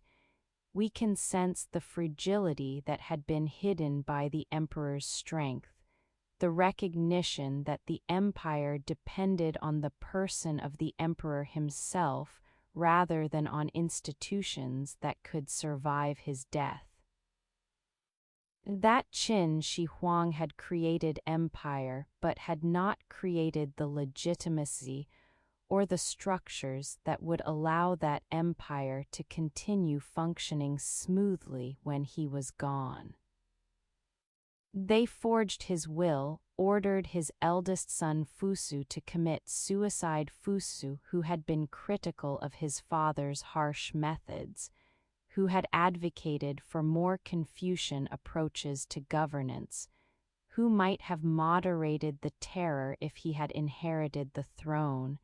who was stationed with the army at the northern frontier, and who obeyed the forged order to kill himself without questioning its authenticity.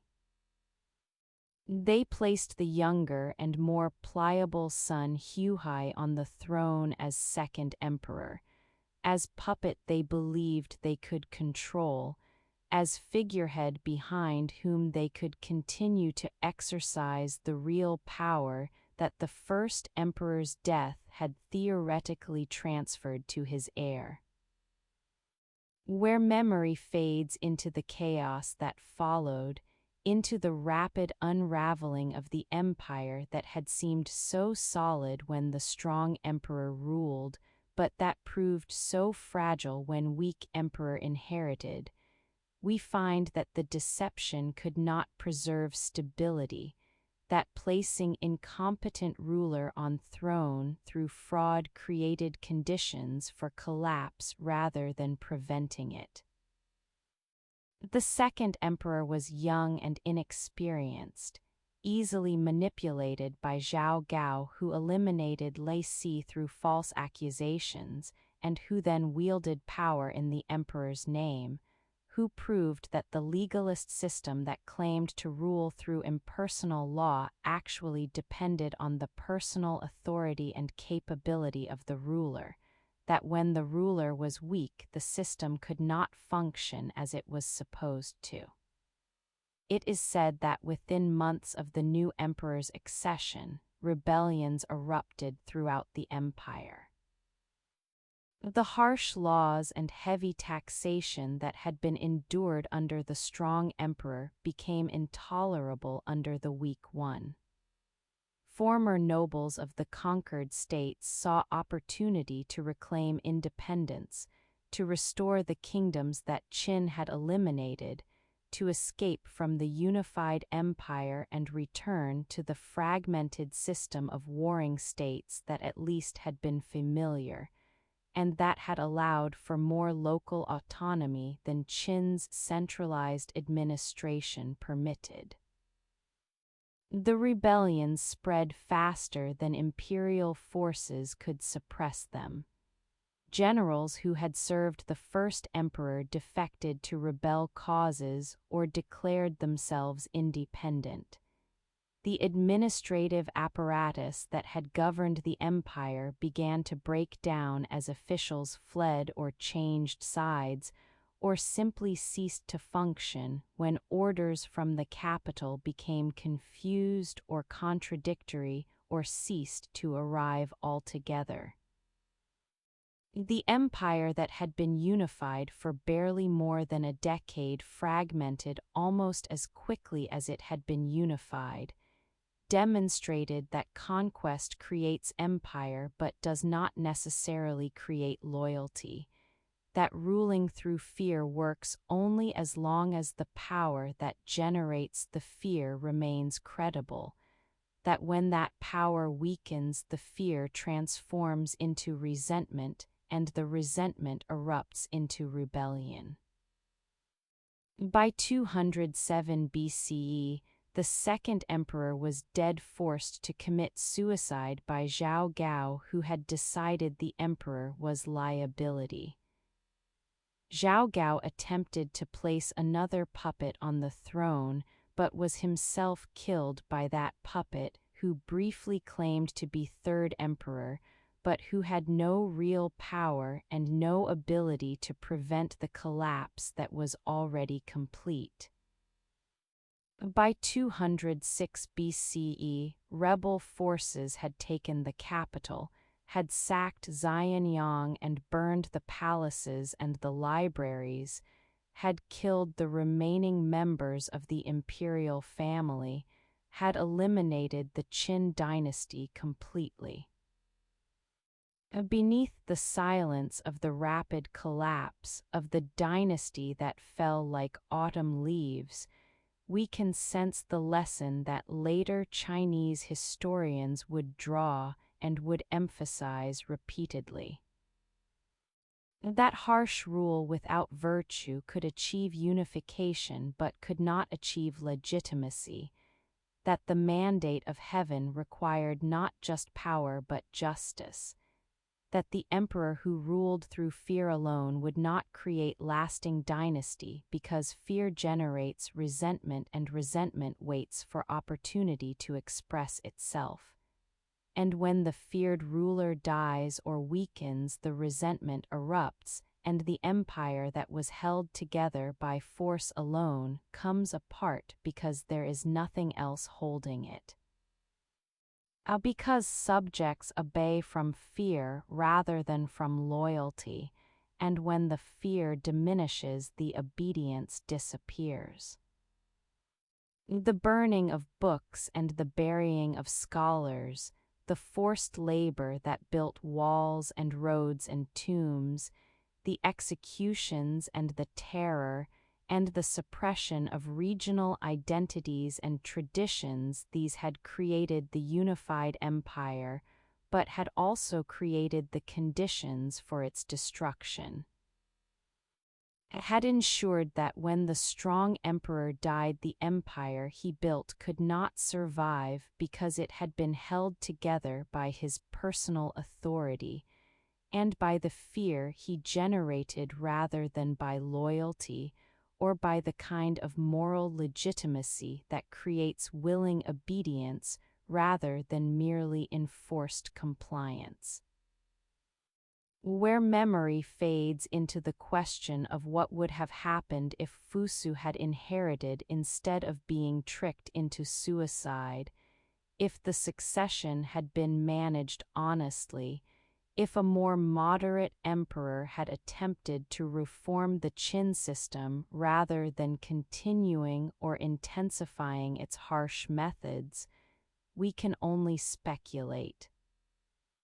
And perhaps the dynasty would have survived longer, perhaps the reforms could have created stability,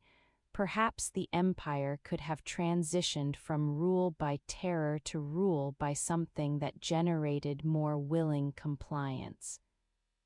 Or perhaps the resentments were already too deep, the damage already too extensive, the empire already doomed regardless of who inherited it or what policies they pursued. It is said that the Han dynasty that emerged from the chaos, after the Qin fell learned from the Qin's mistakes while preserving its achievements. The Han would rule for 4 centuries, would create the stability and the legitimacy that the Qin had failed to achieve, would combine Confucian rhetoric about virtuous governance with legalist administrative practices that had been developed by the Qin, would preserve the unified script and the standardized weights and measures and the infrastructure of roads and walls and administrative divisions that Qin had created, would maintain the very concept that China should be unified empire under single emperor rather than fragmented collection of warring states.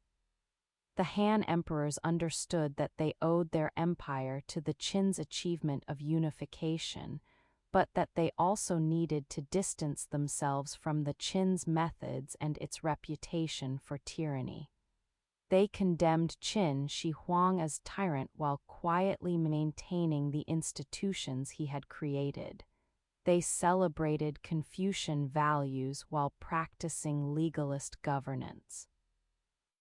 They created historical narrative that made the Qin into cautionary example while making the Han into legitimate dynasty that had restored virtue to government, that had claimed the mandate of heaven that the Qin had forfeited through its cruelty.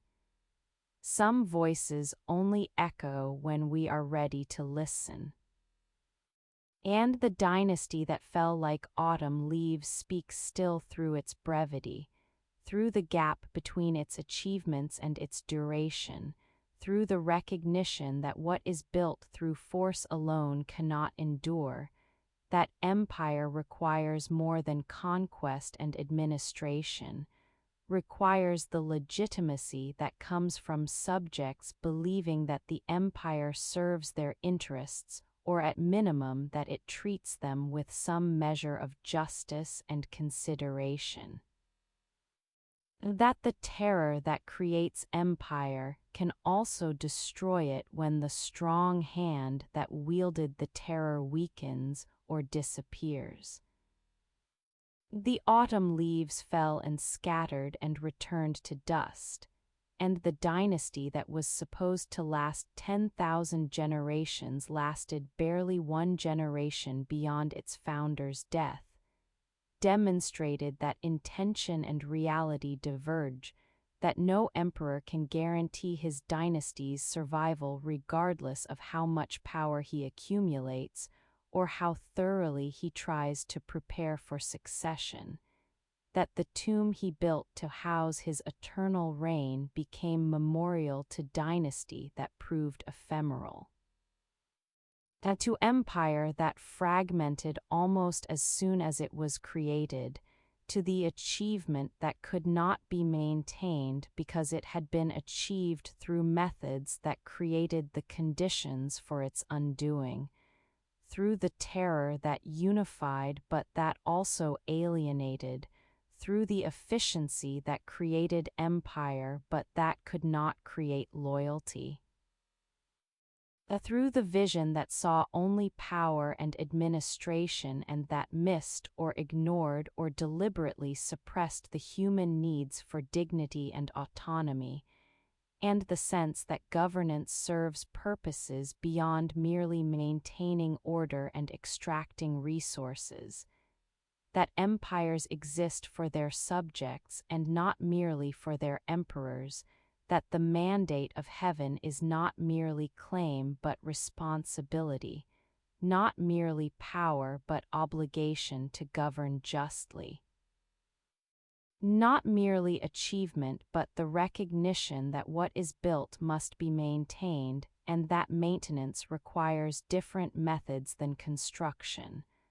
requires the loyalty that terror cannot generate, requires the legitimacy that force cannot create,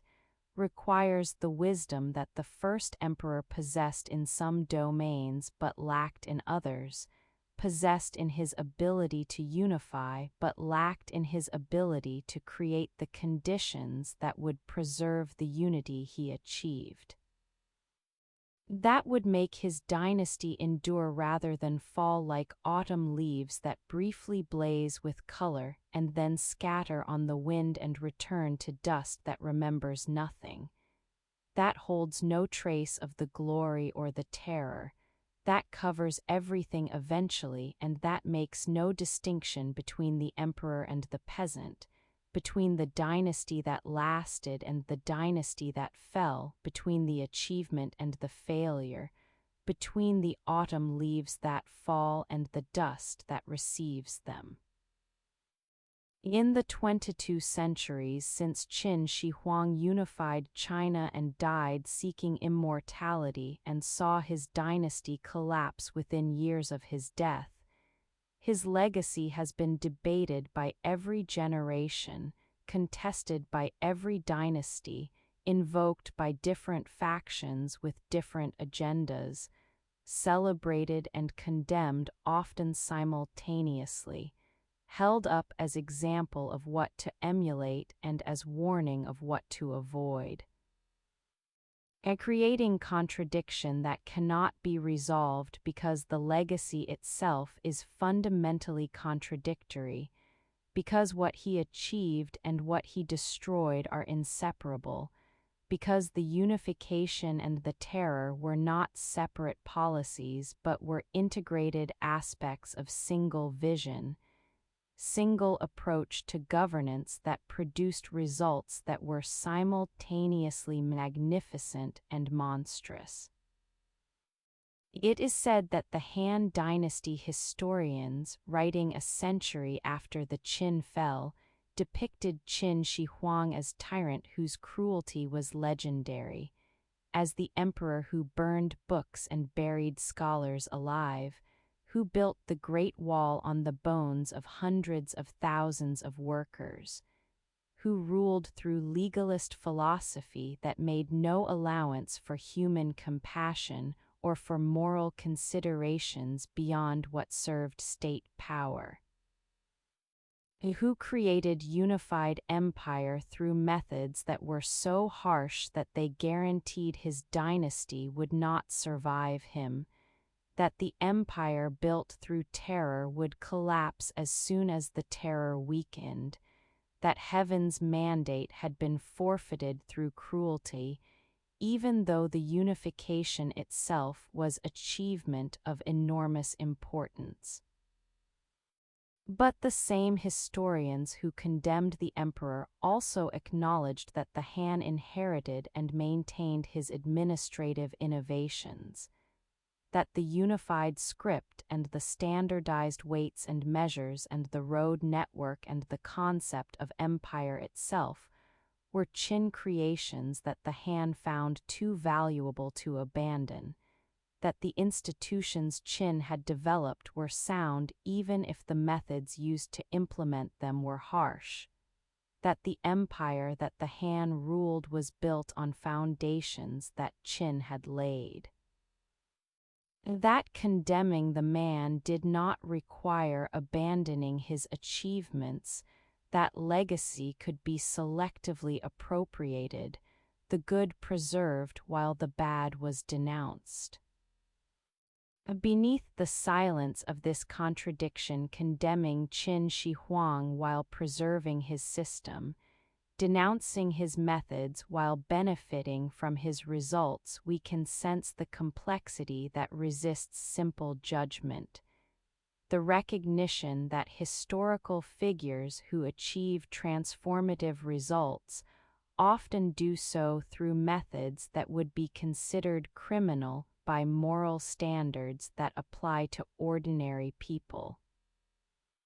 That empires are built through violence, and that the question is not whether violence was used but whether the results justify the violence, whether the unification was worth the terror,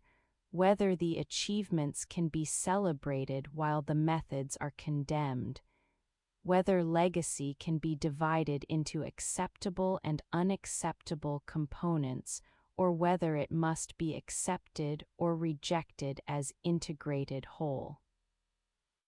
Where memory fades into the evolution of Qin Shi Huang's reputation across dynasties and across the centuries, we find that different eras emphasized different aspects of his legacy depending on what served their purposes. At Confucian, scholars emphasized the book burning and the scholar executions, used Qin as cautionary example of what happens when rulers ignore virtue and rely solely on force, when legalism is carried to its extreme and produces not enlightened governance but tyranny that destroys itself. Later legalist thinkers defended Qin's methods, argued that harsh laws and strict enforcement were necessary for maintaining order in large empire, that Confucian emphasis on virtue and moral education was impractical idealism that could not actually govern effectively.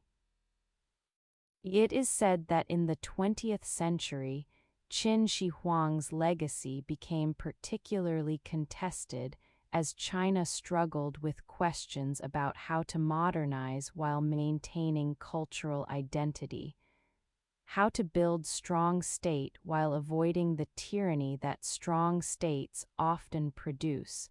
how to evaluate the historical tradition that included both remarkable achievements and terrible oppression.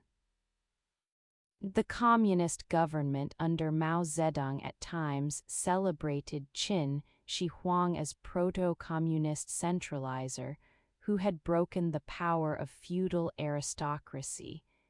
and who had unified China through methods that prioritized state power over individual rights, who had recognized that building new society required destroying old traditions and old texts and old ways of thinking. That revolution required violence, and that attempting to transform society without being willing to use force was naive idealism that would fail. But the same government also at times criticized Qin Shi Huang as autocrat whose personality cult and whose refusal to tolerate dissent foreshadowed later dictatorships, whose legacy demonstrated the dangers of concentrated power and of systems that make no provision for accountability or for the correction of errors that supreme leaders inevitably make. The ambivalence reflected the government's own contradictions, its celebration of strong state and centralized control, while needing to distance itself from the tyranny and the terror that strong states historically produce. Beneath the silence of the contemporary debates, of the tourists who visit the Terracotta Army and the Great Wall and who take photographs, and who may or may not think about what these monuments cost or what they represent beyond their status as tourist attractions and sources of national pride, we can sense that Qin Shi Huang remains relevant precisely because the questions he raises have not been resolved, because the relationship between unity and terror, between achievement and oppression, between the ends that empires proclaim and the means they employ remains contested, remains urgent, remains something each generation must think about when it evaluates its own governments and its own relationship to power and to the state. The Terracotta Army is national treasure, UNESCO World Heritage Site, source of enormous tourism revenue and source of pride in Chinese cultural heritage and technical achievement. But it is also reminder of the forced labor and the imperial megalomania that created it, reminder that the warriors guard an emperor whose reign included both unification and terror, both cultural achievement and cultural destruction, both the creation of institutions that served China well for millennia and the imposition of methods that caused enormous suffering and that guaranteed his dynasty's rapid collapse. Where memory fades into the question of how to teach Qin Shi Huang's legacy to new generations,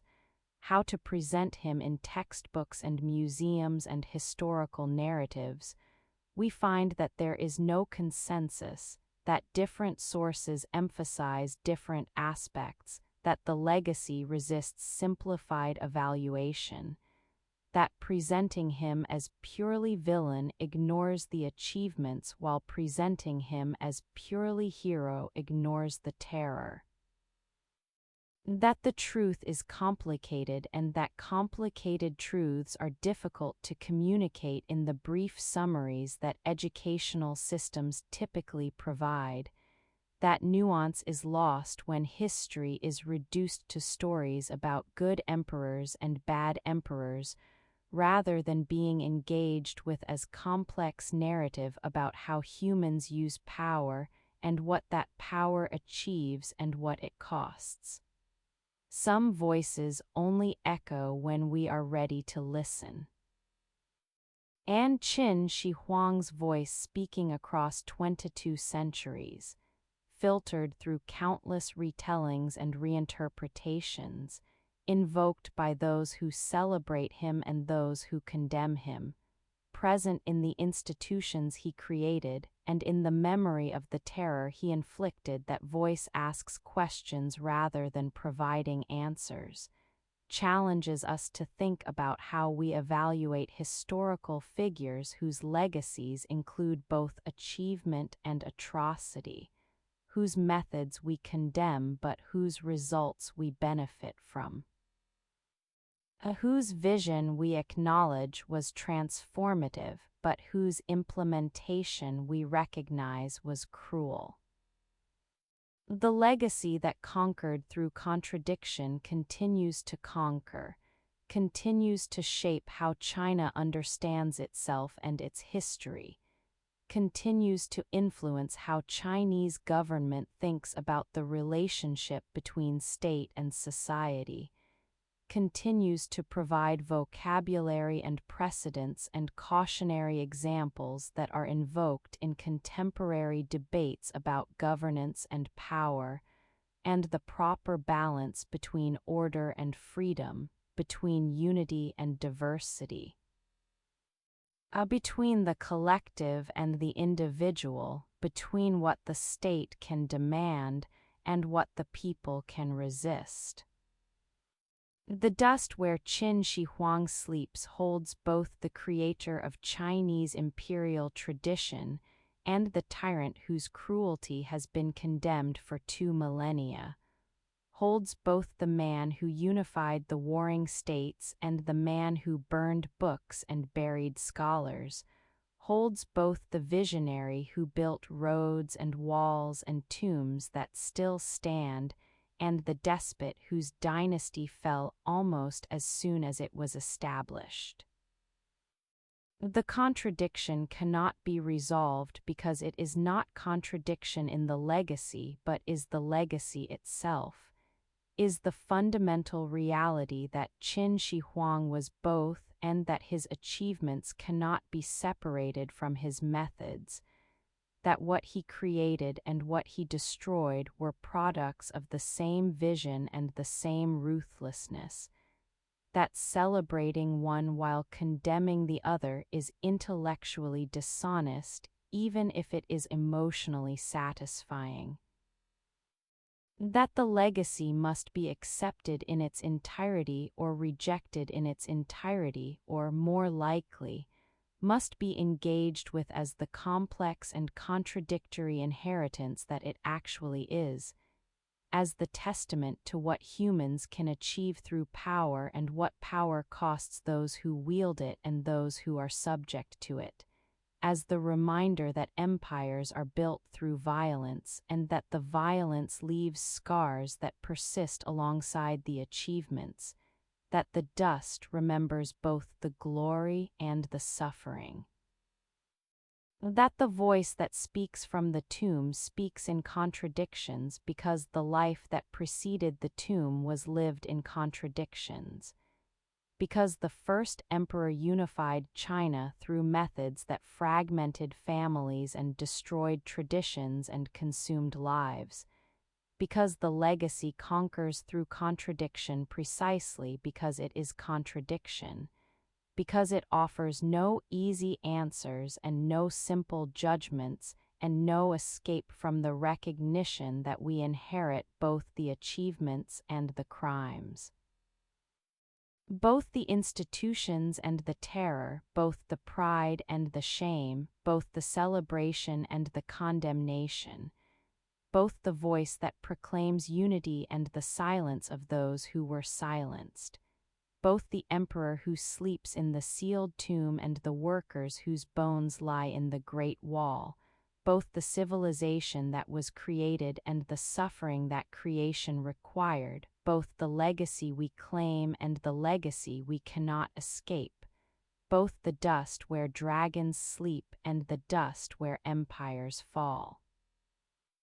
Both the past that made us and the past that haunts us, both the voice that speaks and the voice that asks whether we are listening, whether we understand, whether we are ready to acknowledge that history is not simple, that emperors are not simply good or simply evil, that legacies are not simply celebrated or simply condemned, that the dust holds contradictions and that the contradictions are what make the legacy powerful, what make it relevant. What make it speak to us still across 22 centuries of remembering and forgetting, of celebrating and condemning, of trying to understand what Qin Shi Huang achieved and what it cost and whether the achievement justified the cost, and whether we can inherit the achievement without also inheriting the cost, and whether the question even makes sense or whether achievement and cost are so intertwined that separating them is impossible, that they must be understood together or cannot be understood at all. In modern Xi'an, where the ancient capital of Xianyang once stood before it was burned and abandoned and replaced by new capitals in new locations, where tourists visit the Terracotta Army and photograph the warriors who guard an emperor who has been dead for more than 2 millennia, where the city sprawls across the plains in concrete and glass, and the accumulated construction of centuries that have buried most of what Qin Shi Huang knew beneath layers of later civilization. The past and the present exist in uneasy proximity. It is said that you cannot dig anywhere in Xi'an without encountering antiquity, that construction projects regularly discover tombs and artifacts and foundations from the Qin and Han and Tang dynasties, that the modern city is built literally on top of multiple ancient cities, creating archaeological complexity that makes excavation difficult and preservation urgent, that demonstrates how cities layer time upon time, how the past is not separate from the present but is beneath it, supporting it, shaping it, persisting in ways that are often invisible until something, a construction project or an earthquake or a deliberate excavation, brings it back to the surface. The Terracotta Army pits are now museums, carefully maintained tourist attractions where the warriors stand in formation behind glass barriers and climate-controlled environments that protect them from the humidity and pollution and the breath of the millions who come each year to see them, to marvel at their scale and their craftsmanship, and to photograph themselves against the backdrop of the underground garrison that has become one of China's most recognizable symbols and one of the world's most visited archaeological sites. The warriors have been carefully conserved. The paint that once colored them has mostly faded, but efforts have been made to preserve what remains. The broken figures have been reassembled where possible. The pits have been roofed and lit and made accessible to visitors who walk on platforms above the excavations and who look down at the warriors arranged in their ancient formations. Beneath the silence of the tourist industry that has developed around Qin Shi Huang's tomb complex, of the shops selling terracotta warrior replicas and the restaurants serving visitors and the hotels housing tourists and the guides explaining the history in multiple languages, we can sense how the emperor's legacy has been commercialized,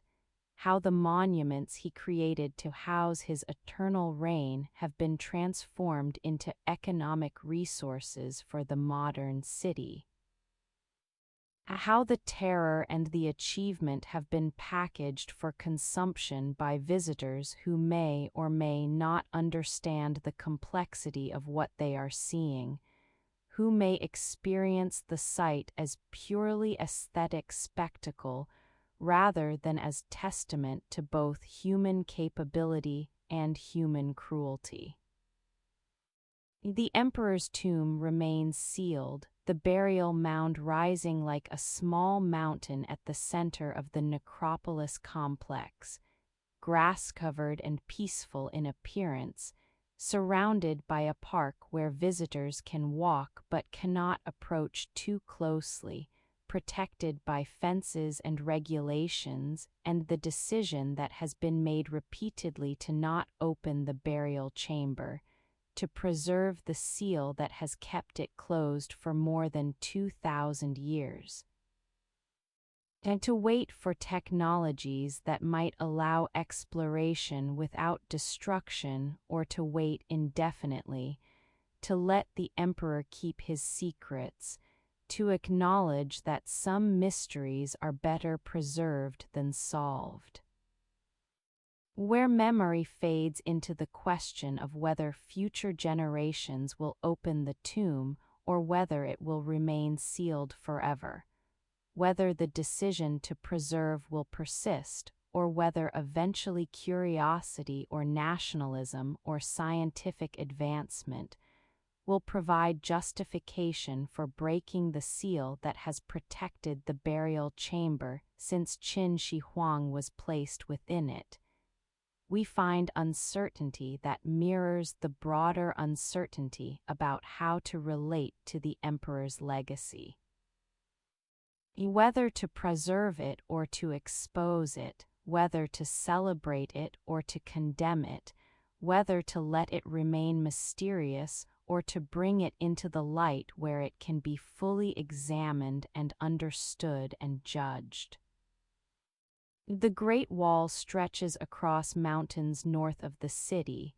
sections of it restored for tourists who climb its steps and walk its length and take photographs and buy souvenirs, other sections left in ruins that demonstrate what time and weather due to human constructions when they are not actively maintained, that show how the wall is returning to the landscape it was built to traverse and to defend. How the stones are weathering and the mortar is crumbling and the dragon that was supposed to protect China forever is slowly dissolving back into the earth from which it was raised. The wall that reached toward heaven is descending back to earth, is being reclaimed by the processes it was meant to defy, is demonstrating that all human works are temporary even when they are built to last forever.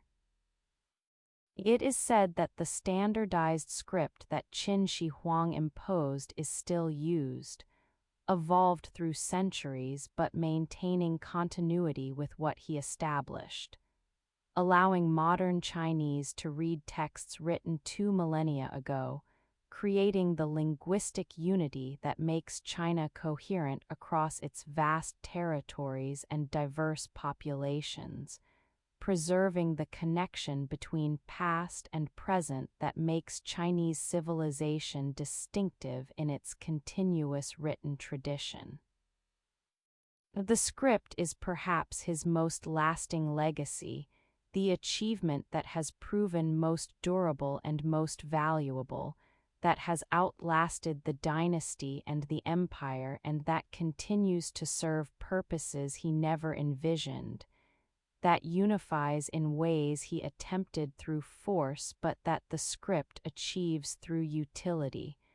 through being too useful to abandon even when the empire that imposed it has long since fallen. Beneath the silence of the contemporary city going about its daily business above the ruins of ancient Xianyang, above the tombs and the foundations and the artifacts that lie beneath the streets and buildings,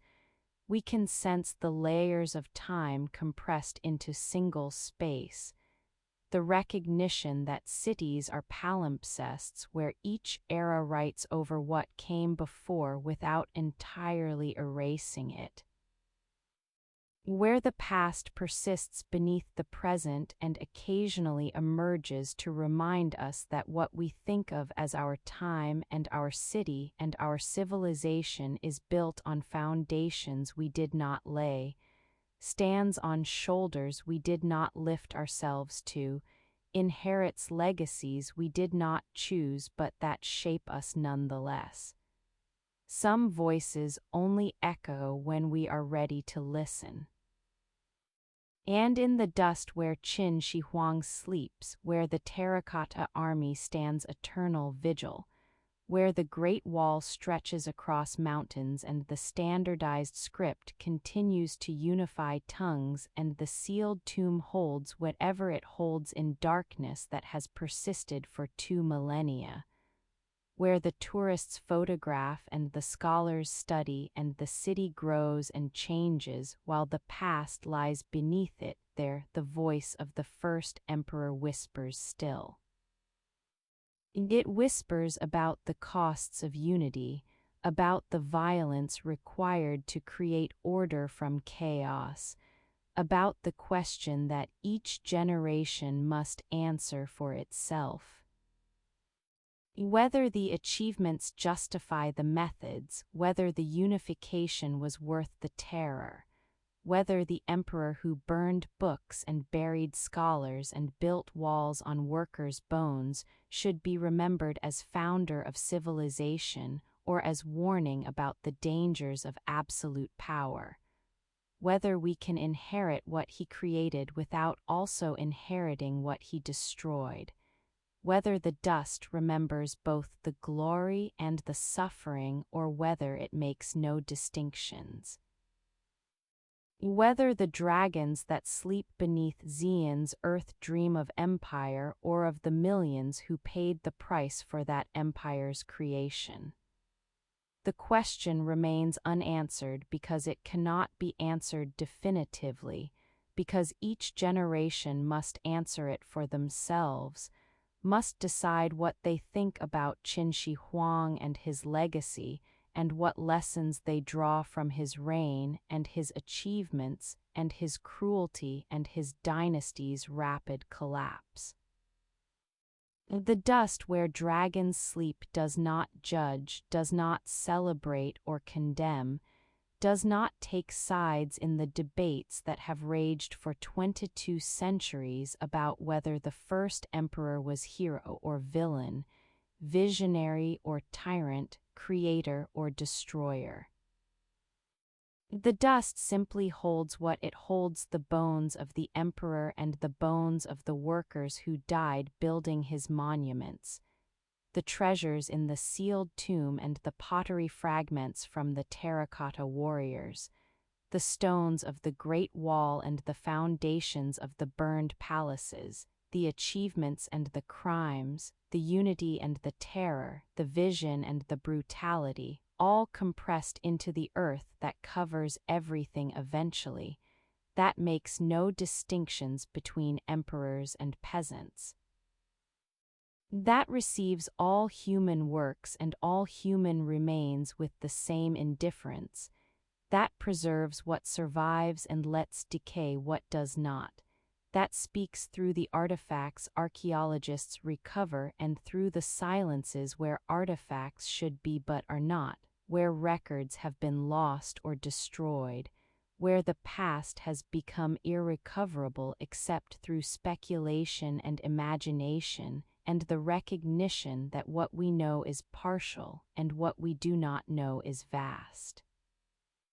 The silence where the emperor sleeps is silence that contains multitudes, all the voices that were silenced during his reign, all the workers who died building his monuments, all the scholars who were executed or who fled or who burned their books to avoid punishment, all the soldiers who died in the wars of unification, all the people whose lives were disrupted or destroyed by the construction projects and the forced labor and the harsh laws and the terror that maintained order, but that also crushed resistance and dissent and anything that questioned the emperor's authority or his methods or his vision of what unified China should be. But the silence also contains the voice of the achievement, the testimony to what was accomplished despite the costs, the recognition that Qin Shi Huang did unify China, did create institutions that served China well for millennia, did establish precedents and patterns that shaped how Chinese civilization understood itself and organized itself and maintained coherence across vast distances and diverse populations, and the centuries that saw dynasties rise and fall, but that saw the concept of unified China persist as ideal and as aspiration, and as reality that was repeatedly achieved despite the centrifugal forces that repeatedly pulled it apart. The dust where dragons sleep is dust that holds both the dragon and the dream of dragon, both the emperor who unified China and the legend of the emperor that has grown in the retelling, both the historical person who died seeking immortality and the symbol he has become for Chinese civilization, and for anyone who thinks about power and its uses and its limits and its costs. The dragon sleeps in the sealed tomb beneath Mount Lai, in the burial chamber that has never been opened, in the darkness that has protected his remains and his treasures and his secrets for more than 2,000 years. But the dragon also wakes in the monuments that stand above ground, in the Terracotta Army that testifies to his vision and his power, in the Great Wall that stretches across the landscape, in the standardized script that continues to unify Chinese written language, in the roads that are now paved highways but that follow routes he established, in the concept of unified China that he created and that has persisted despite the dynasties that have risen and fallen. In the memory that keeps him present even though he is absent, that makes him speak even though he is silent, that makes him powerful even though he is dead, that makes the dust where he sleeps into sacred dust, into memorial and warning, into testament to what humans can achieve and what achievement costs, into reminder that empires rise and fall, and that the first emperor who unified China could not prevent his own empire from falling, but that he created something that outlasted the fall. Something that survived in the institutions he established, and the memory he left behind, and the questions he raises for anyone who inherits his legacy, or who thinks about power and unity and the relationship between means and ends, between the violence that creates order and the order that requires violence to maintain, between the achievement we celebrate and the suffering we acknowledge, between the voice that proclaims and the silence that remembers. Between the dust where dragons sleep and the dreams that the sleeping dragons inspire in those who stand above them, who walk among the ruins and the restorations, who visit the tomb and the warriors, who read the history and wonder what it means, who ask whether we have learned anything or whether we are doomed to repeat the patterns, whether we can build unity without terror or whether unity always requires the kind of force that Qin Shi Huang employed. Whether we can inherit the achievements without inheriting the methods, whether the dust distinguishes or whether everything becomes dust eventually, and the distinctions we make are temporary as the empires we build, as the monuments we raise, as the dragons we dream of as they sleep in the earth beneath our feet, waiting, watching, whispering still to anyone who will listen that power and unity and achievement and terror are braided together in ways that cannot be untangled. That the first emperor created China through methods we condemn, but that we continue to benefit from what he created, that the legacy is ours whether we want it or not, that the dust where dragons sleep is dust we walk upon, dust we inherit, dust we will become. Dust that holds all the contradictions and all the achievements and all the suffering and all the questions that Qin Shi Huang's reign created and that 22 centuries have not resolved, and that perhaps can never be resolved because they are not problems with solutions but are conditions of existence, realities about power and achievement and cost that each generation must face anew, must think about, must decide how to respond to, must carry forward into futures that Qin Shi Huang could not have imagined but that he helped create, that bear his mark, that speak his name, that remember him as founder and as tyrant, as creator and as destroyer, as the emperor who unified China and as the emperor who died seeking immortality that he could not achieve,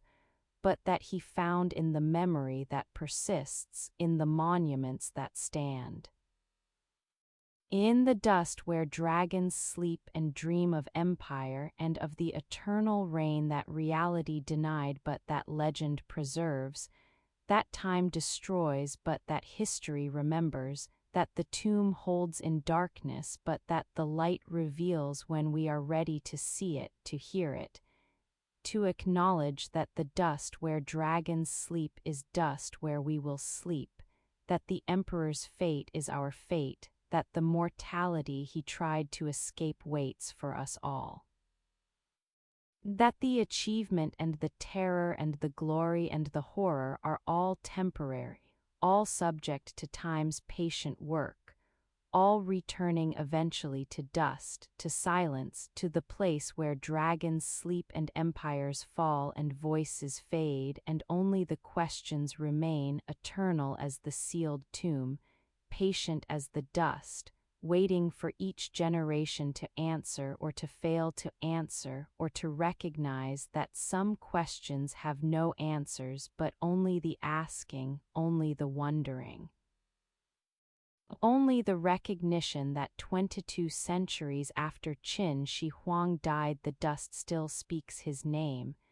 still holds his bones, still guards his secrets,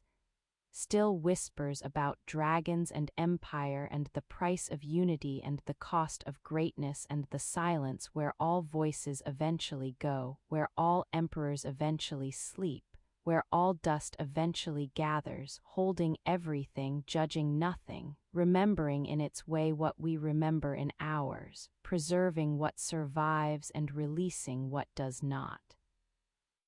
O patient and indifferent and eternal, the dust where dragons sleep.